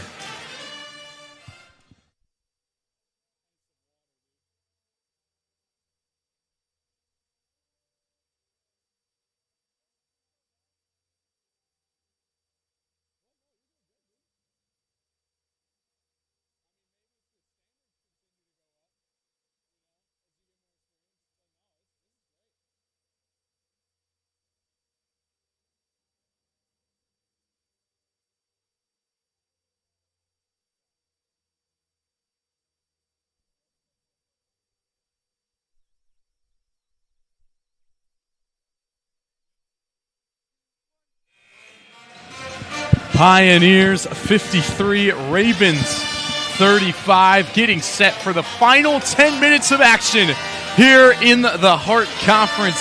Both of these teams are phenomenal. They'll both most likely be in the national tournament regardless of who wins this game.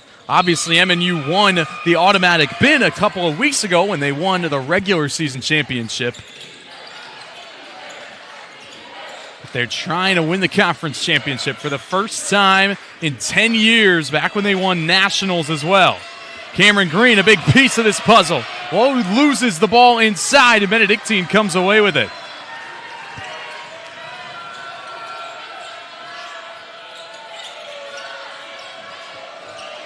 Now Kyla Fitzgerald has to kick it out to Stork. She tries a three. No good. Tipped out. Back to Kyla Fitzgerald. Benedictine earns another possession. This is where Benedictine needs to capitalize right here. Down 18, you get a second chance, you got to execute. And how about that for execution? Great pass to Kyla Fitzgerald on the inside.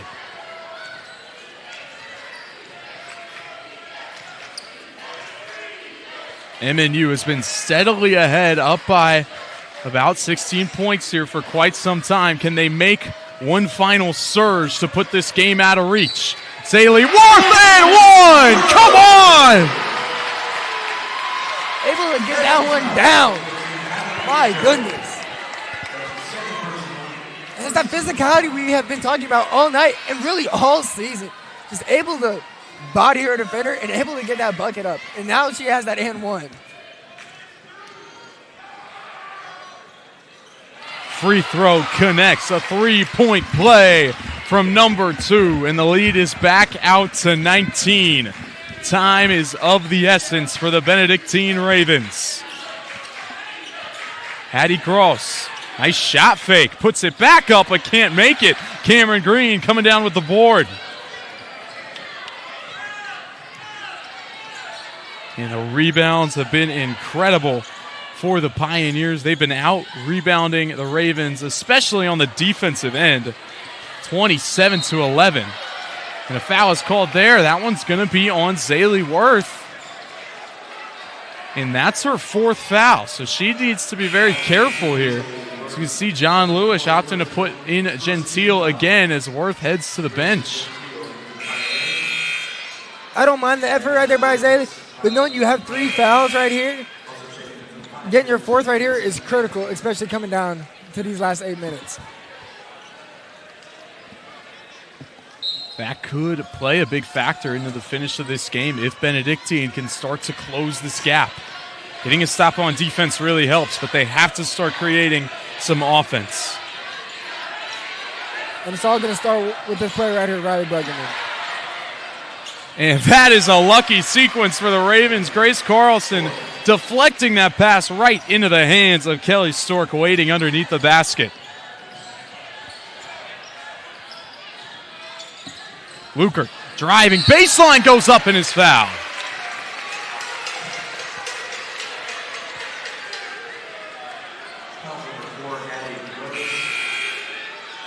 Now Hattie Gross called with that foul.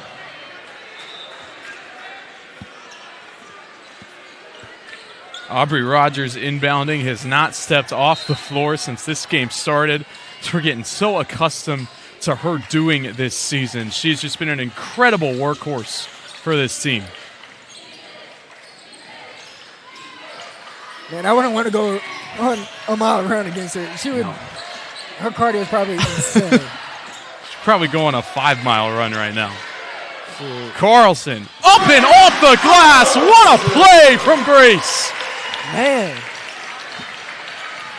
what a bucket.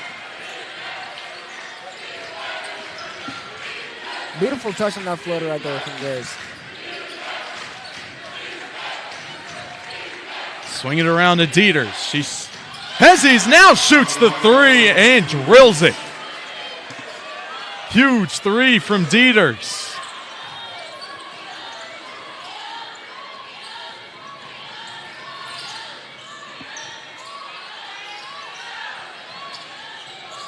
Finding Mackenzie Manthe in the corner.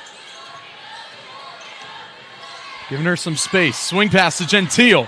Nice shot fake. Driving to the hoop. Grayson Gentile with a huge bucket.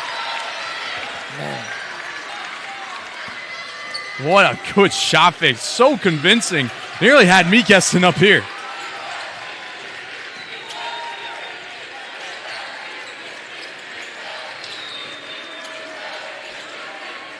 Dieters tries again. Heat check is well off target. And Rogers comes down with a hard rebound. Tries to get the timeout call, but instead it'll be a jump ball. And it'll be Raven basketball. Looks like John Lewis is trying to argue that they called a timeout before.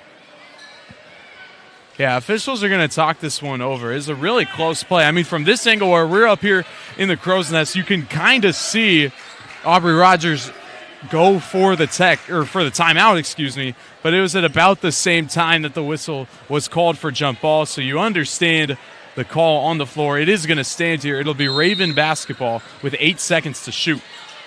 Trying to find Dieters again. Stops. Needs to put up a shot. Kelly Stork.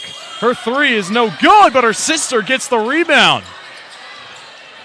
Now Dieters driving inside. Spin move. Foul called on Gentile.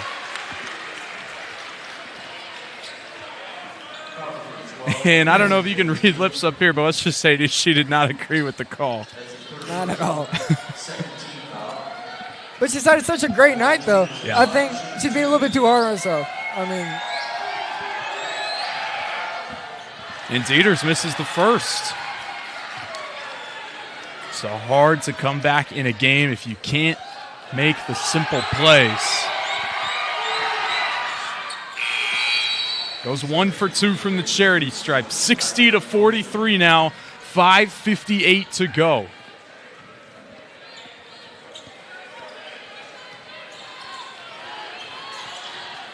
Time is running out for Benedictine. They've been playing close, especially in the second half. But it might be too little too late. Rogers driving, up with the right hand, no good. And a foul is called on Benedictine.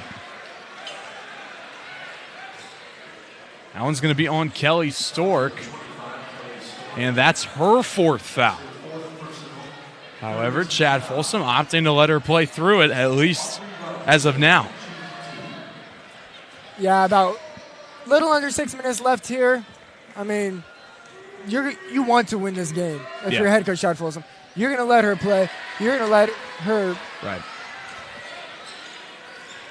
Yeah, got to let your stars play. At this point in the game, it's too late to be worrying about foul trouble. Oh, for sure.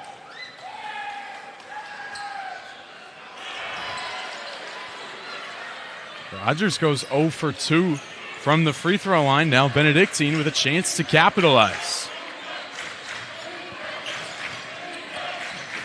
Bruggeman getting some screens. Stops. Fires outside. Good ball action. Now getting it inside to Kelly Stork, who rotates around and gets the foul called. Another whistle, man. Go ahead. I was going to say, I feel like we lived at the line all night tonight. Yeah, it really has slowed the pace of play down, but both these teams have been playing so physical. I mean, you can't disagree with the calls that they're making. It's just both teams are really trying to out-physical the other team. You can say, I mean, this game was predestined for a physical battle like we're seeing tonight. For sure. Especially with the stakes of the conference championship. I mean, you knew both teams were going to bring a different level of intensity, especially right here on the defensive end. Ravens cut it down to 15 after 2 made free throws. Free throws have been really good here in the second half. Didn't shoot any in the first half, actually, but 11 of 13 from the charity stripe in quarters 3 and 4, helping them try to stay in this game. 60-45. 5 minutes left in action. Inside to Gentile. And a travel is called, and she can't believe it.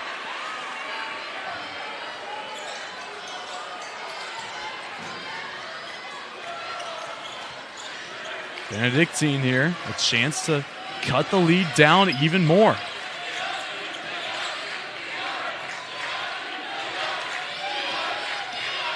Both of these student sections have been on their feet the whole night, battling back and forth. And what about a shot right there from Diana Moser? Her first bucket of the night is a big one.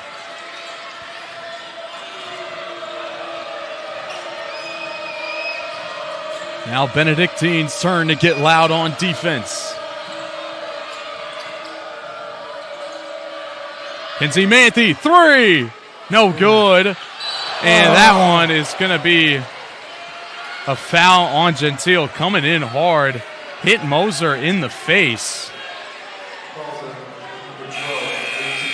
Yeah, and she's clearly going for the rebound right there. Just doesn't see her. Hits her in the face. It happens. But going to timeout here for both teams. Ravens down 13, trying to make a last-second comeback. Yeah, they still have time here. I mean, you remember about a month ago at this point, the men's game against William Woods, they were down 10 with just 2 minutes to go and battled all the way back. Ended up losing that game by 2. But, man, it was close. It proves that comebacks can happen. I mean, here in the Cook Center, this is a magical place, man, on Rocky Lamar Court. Anything can happen in this sport. And Benedictine, by all means, is not out of this one. Oh, for sure. Like you said, we've seen way crazier things happen here in the Cook Center. I mean, a lot of magical moments. Someone's going to have a magical moment here in about 4 minutes and 20 seconds. excited to see how the rest of this game shapes up. Some hardware going to be collected by one of these two teams. Benedictine again trying to repeat, winning conference right here exactly a year ago today. And MNU, you know that they know that. They've got that bitter taste in their mouth, wanting to get a little bit of good old-fashioned revenge against the Ravens. Gentile nearly getting a takeaway now. Ball on the floor. And Bruggeman gets the timeout called before the jump ball is called. I'd have to agree with that. She hopped in that ball and she turned to her back, immediately just throwing up the timeout signal. But we can take a second look at it right here. Yeah, you see her immediately going for the timeout call before the jump ball can be called. Really smart play from the guard, Riley Bruggeman, earning Benedictine another possession there. They do lose a timeout, but they still have one left here in the game. For sure. And lots of players in foul trouble here, kind of. And for the Pioneers, it's a lot of their bigs. I mean, Zaylee Worth, Grayson Gentile, and Manthe, all with 4 fouls. Cameron Green, though, without any, have to imagine she's checking in sometime soon. And you can see her out on the floor right now. Yep.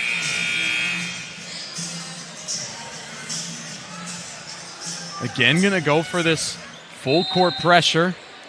Nearly created a turnover last time. Haven't left the aggressiveness out of head coach John Lewis right here. Finds Ballman, now inside. Kelly Stork had a step on Green, and a foul is called. Kelly Stork will head to the free throw line now. Yeah, Cameron Green trying to repeat what she did earlier in the first quarter with that tomahawk block, but not able to get it right here. It's probably my favorite Cameron Green block of the year that I've seen. Man, that was an amazing play. I'm going to have to watch that one later when we're done with the broadcast because, my goodness. Stort goes 2 for 2, just like that. It's an 11-point game with 4 minutes left. Benedictine hanging on by a thread. Their championship hopes still alive.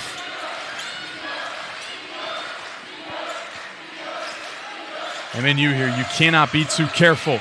Cameron Green couldn't quite finesse that shot in. Bruggeman comes down with a board. Quick pass to Bowman. Now back inside. Kelly Stork. Fadeaway, no good. Bowman crashing in, though. Can't make it. And another offensive rebound. And that pass sails out of bounds. MNU forcing the turnover.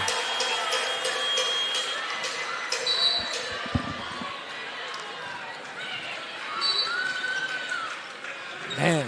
And the officials are going to take another review here. Let's see exactly what they're looking at here.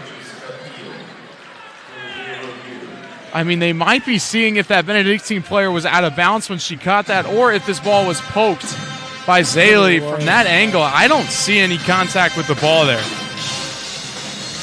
Neither do I.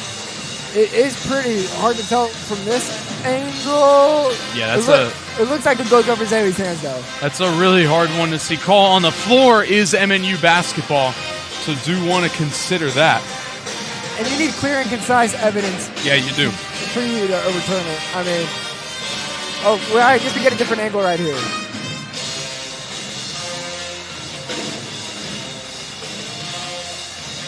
Well, we're getting close to the end of the game. We'll go ahead and give a shout out to Barron at Championship Rings, the official championship ring company of the Heart of America Athletic Conference. I'm sure they'll be providing some hardware to one of these two teams tonight. Make sure to visit the Heart of America Awards locker room on the conference website for custom awards for all conference, scholar athletes, player of the year, and more.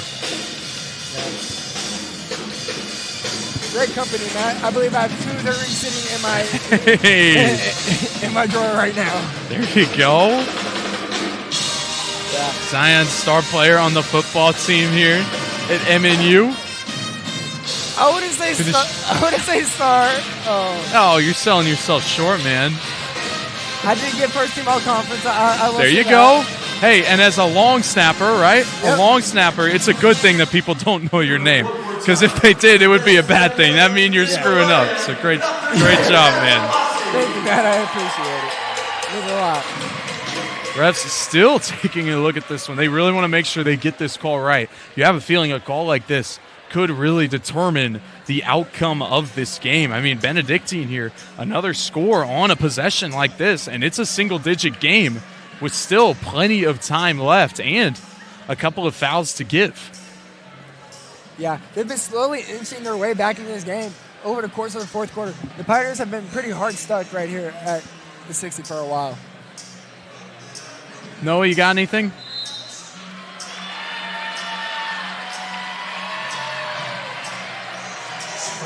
All right, call is overturned. It will be Benedictine basketball. Just adding to the drama here late. Man, I did not think they were going to overturn that. But I guess the ref saw something that you and I didn't. So Benedictine basketball here, 20 seconds to shoot. Chance to cut the lead down to single digits. They get it back inside to Kelly Stork. Good stop, up and in with the left hand. It's a 9-point game with 3:20 to go. Man, great step through right there. MNU has been scoreless for over 3 minutes now. That time of the game where it matters most.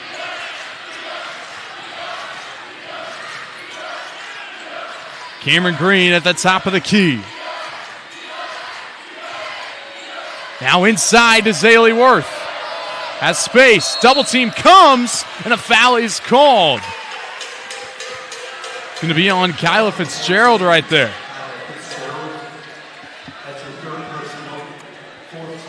And now both teams in the bonus for the remainder of this contest. Turnover. Riley Bruggeman takes it away. Up and in with no one around her. It's a 7-point game. Man. Pioneers is making mistakes, and Ravens taking advantage of them right here. Great play by Bruggeman right there. This is the loudest the Ravens student section has been all night. Trying to will their girls to a couple more defensive stops. What can the Pioneers do in response? Inside to Green, and an offensive foul is called. Man, that Benedictine crowd is roaring after that call. Take another look at Riley Bruggeman. She has over 90 steals on the season with 4 in this game. That one immediately turning into 2 points. Yeah. And just like that, this game is entirely different. The head coach, John Lewis, has trained his girls for these moments. He's played his girls 38 minutes, pretty much the entire season. They're built for this. They just have to go execute now. Dieter's shot fake stops from the elbow and hits. Oh, and Dieter's now in double digits. It's a 5-point game, 2 minutes to go. And John Lewis will use his second timeout. All the momentum in the world. Benedictine on a 13-0 run, trimming the lead from 18 down to 5. Man. That is a wise timeout from head coach John Lewis. Hopefully he can draw something up right now. Take it slow. Make sure you get the play call that you want and walk out of here with the win. Another thing to consider. Now Zaylee Worth and Zaylee Worth and Grayson Gentile both with 4 fouls. Zaylee Worth will be on the floor. She has to be able to still play solid defense, but cannot pick up that 5th foul. For sure. MNU basketball, 2:02 left. What else could you ask for in the conference championship game? We got ourselves a finish here, brewing in the Cook Center. Grace Carlson gets it inside to Green. Double team comes. Keeps her pivot foot. Goes up and in. What a shot from Cameron Green. Amazing composure right there from Cameron Green. Able to get that bucket to go. It's so clutch. Bruggeman nearly got it taken away. Still working on Aubrey Rogers. Now finds Dieters. Resetting, calling for a screen. Carlson fighting over. Three-pointer. No good. Great box out from Cam and getting the board. Man. And now things slow down. 7-point game coming in on under 60 seconds to play. Zaley Worth fighting inside. And a charge is called on Zaley Worth, and that's going to be her 5th. Man. Tough break for Zaley Worth to get your final foul like that. Now Gentile will come into the game, and that's a pretty good replacement here with the way she's been playing tonight. Grayson Gentile with 6 blocks and a steal. It's the cherry on top. Needing a couple big defensive plays right here. 60 seconds left in the championship game. It all comes down to this, Matt. Benedictine got to go quick. Bruggeman puts something up. No good. Cameron Green, what a rebound! Foul on Benedictine. What a rebound, Cameron Green! And I could be wrong, but I think she grabbed that with one hand. Oh, my goodness. What a play from a Cameron Green.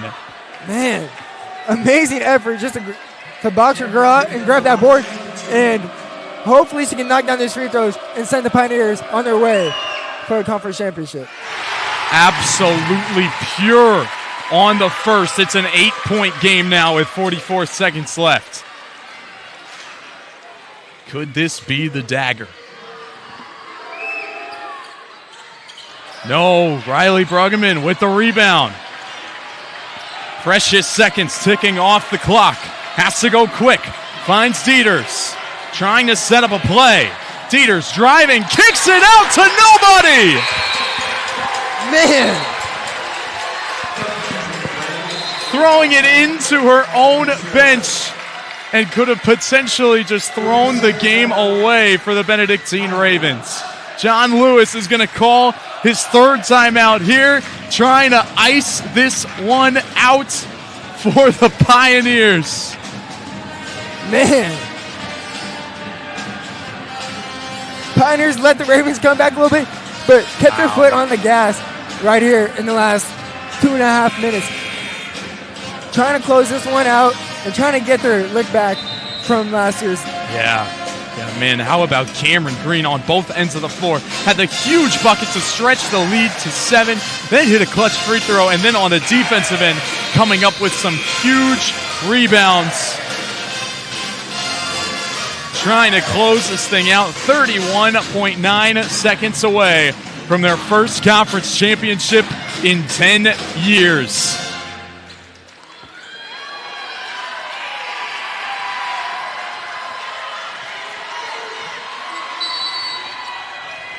Aubrey Rogers to inbound. They find Carlson. Get it to her. She's the best free throw shooter on the team in terms of percentages, and she is fouled immediately.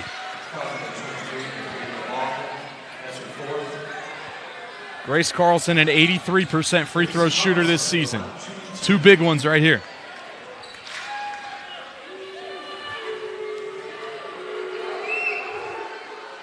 Trills the first. 9-point lead for the Pioneers.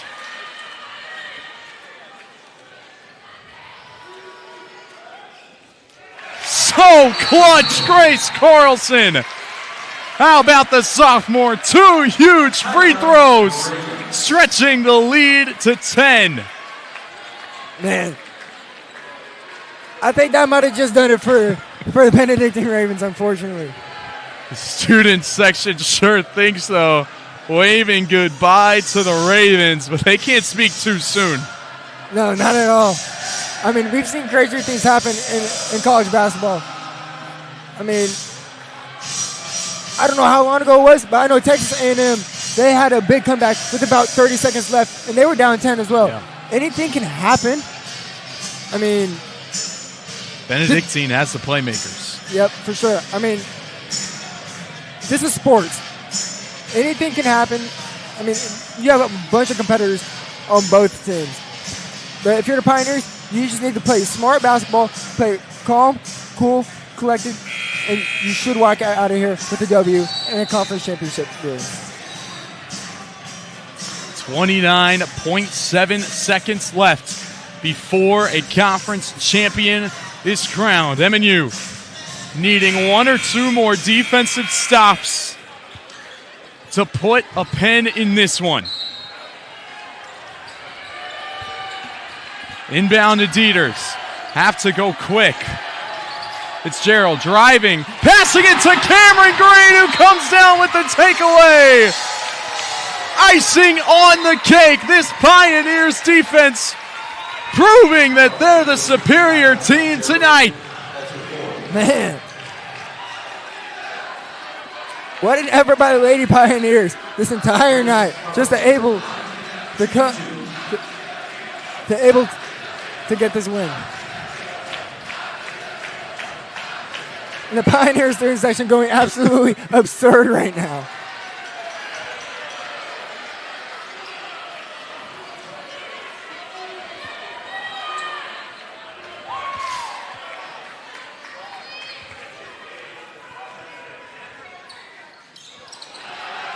Only 20 seconds left. Bruggeman racing down. Three-pointer. Couldn't find anything. And a tough way to finish the night for the Benedictine Ravens, who fought so hard all season long and in this game, making such a good comeback, being only down 5 at 1 point with about 3 minutes left to go. But the Pioneers are able to surge late in the game. Yeah, man. I mean, the Ravens definitely learned their lesson from the last time that they played. Got down big last time. Wasn't able to find a way back in that game. Able to definitely cut it down shorter in this game. But the Pioneers are still the better team, and they're going to get their goal tonight. Yeah, they are. It was a lot from the help of 4 players in double digits for the Nears tonight. Zaylee Worth leading the charge with 15 points. Mary Luker with 14. Cameron Green with 11. And Grace Carlson with 10. Just incredible stuff from this Pioneers team. 13.6 seconds away from their first championship in 10 years.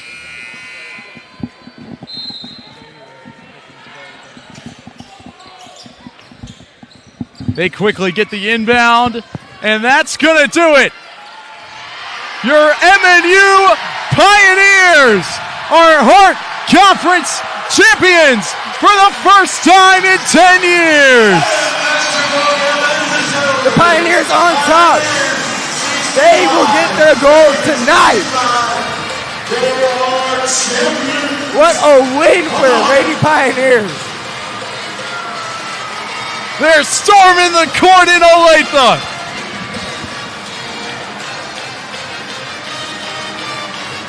What a great win for the Lady Pioneers. A lot of adversity in this game, but they were able to overcome it and stay strong and able to prove that they are the best team in this conference.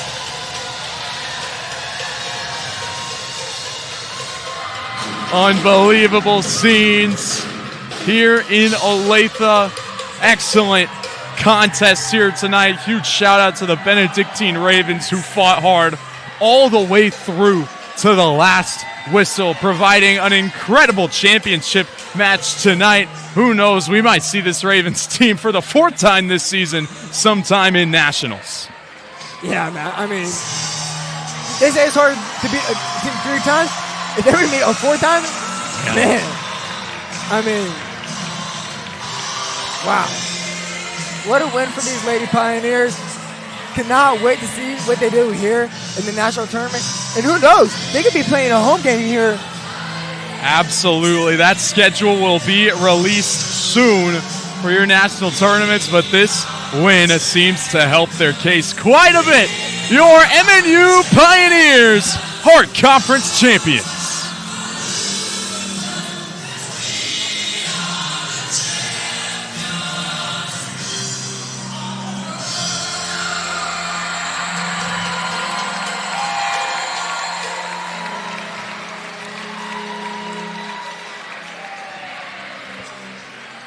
Zion, this team is special.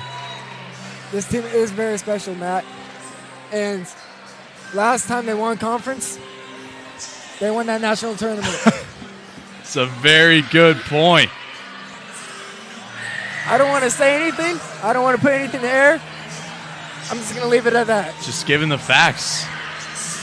What an incredible win. 65-55, your final score here in the Cook Center. We'll have the trophy presentation from our Commissioner, Nick Rule, as well as a ceremonial cutting of the nets from John Lewis and Company.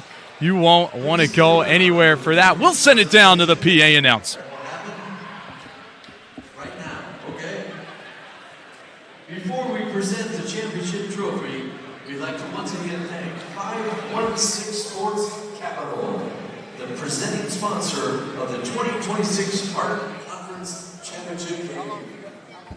Their support helps elevate the championship's experience for our student athletes, coaches, and fans, and we sincerely appreciate their investment in the Hart. And now, the 2026 Hart of America Athletic Conference Women's Basketball Championship Trophy, presented by 516 Sports Capital, will be awarded to your Lady Pioneers.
Incredible scenes from here in the Cook Center. Congratulations to your MNU Pioneers, your Heart of America Athletic Conference Tournament champions. Today's championship broadcast was presented by 516 Sports Capital, with coverage powered by Urban Edge Network, the exclusive home of Heart of America Athletics. Special thanks to all of our conference partners who make these championships possible, including Visit Overland Park, Musco Lighting, Target Sports, Barron Championship Rings. They'll be getting a few rings here in just a moment. Athletic Solutions, Collegiate Awards, Engine Travel, Box Out Sports, FanWord, Win One Technologies, Great Zone Consulting, Olathe Convention and Visitors Bureau, and Cedar Rapids Tourism. On behalf of the Heart of America Athletic Conference, thank you for joining us in this championship conference. You'll still be getting some shots of the ceremonial cutting of the nets and the rest of the trophy presentation. But that's going to be it from me and Zion Thurston. I'm Matt Omenson. Thank you so much. And who knows, we may see you next weekend here for Nationals. We'll let you know when we do. But for now, good night, everyone.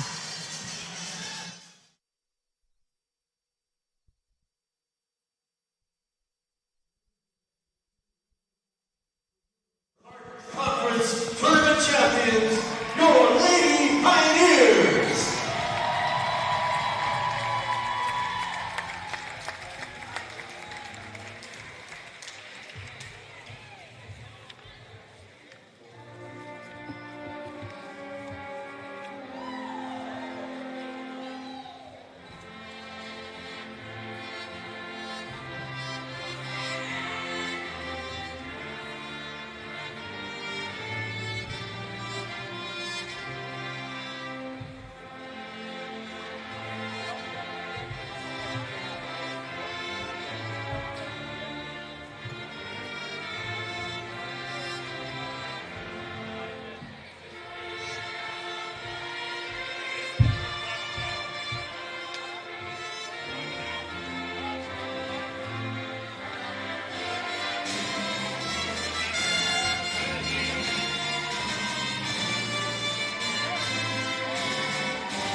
Ladies and gentlemen, stay up to date on all Pioneer Athletics at MNUsports.com, Facebook, Instagram, and X.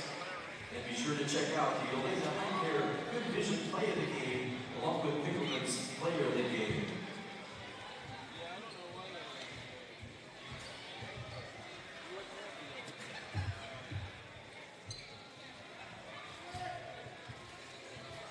We also want to thank you for your support this year, and keep looking at the MNUsports.com. Check that out. There may be another game here. We may have a sectional for the national tournament, so check that out. We'll let you know. But again, thanks for coming and for your support of the Pioneers this year.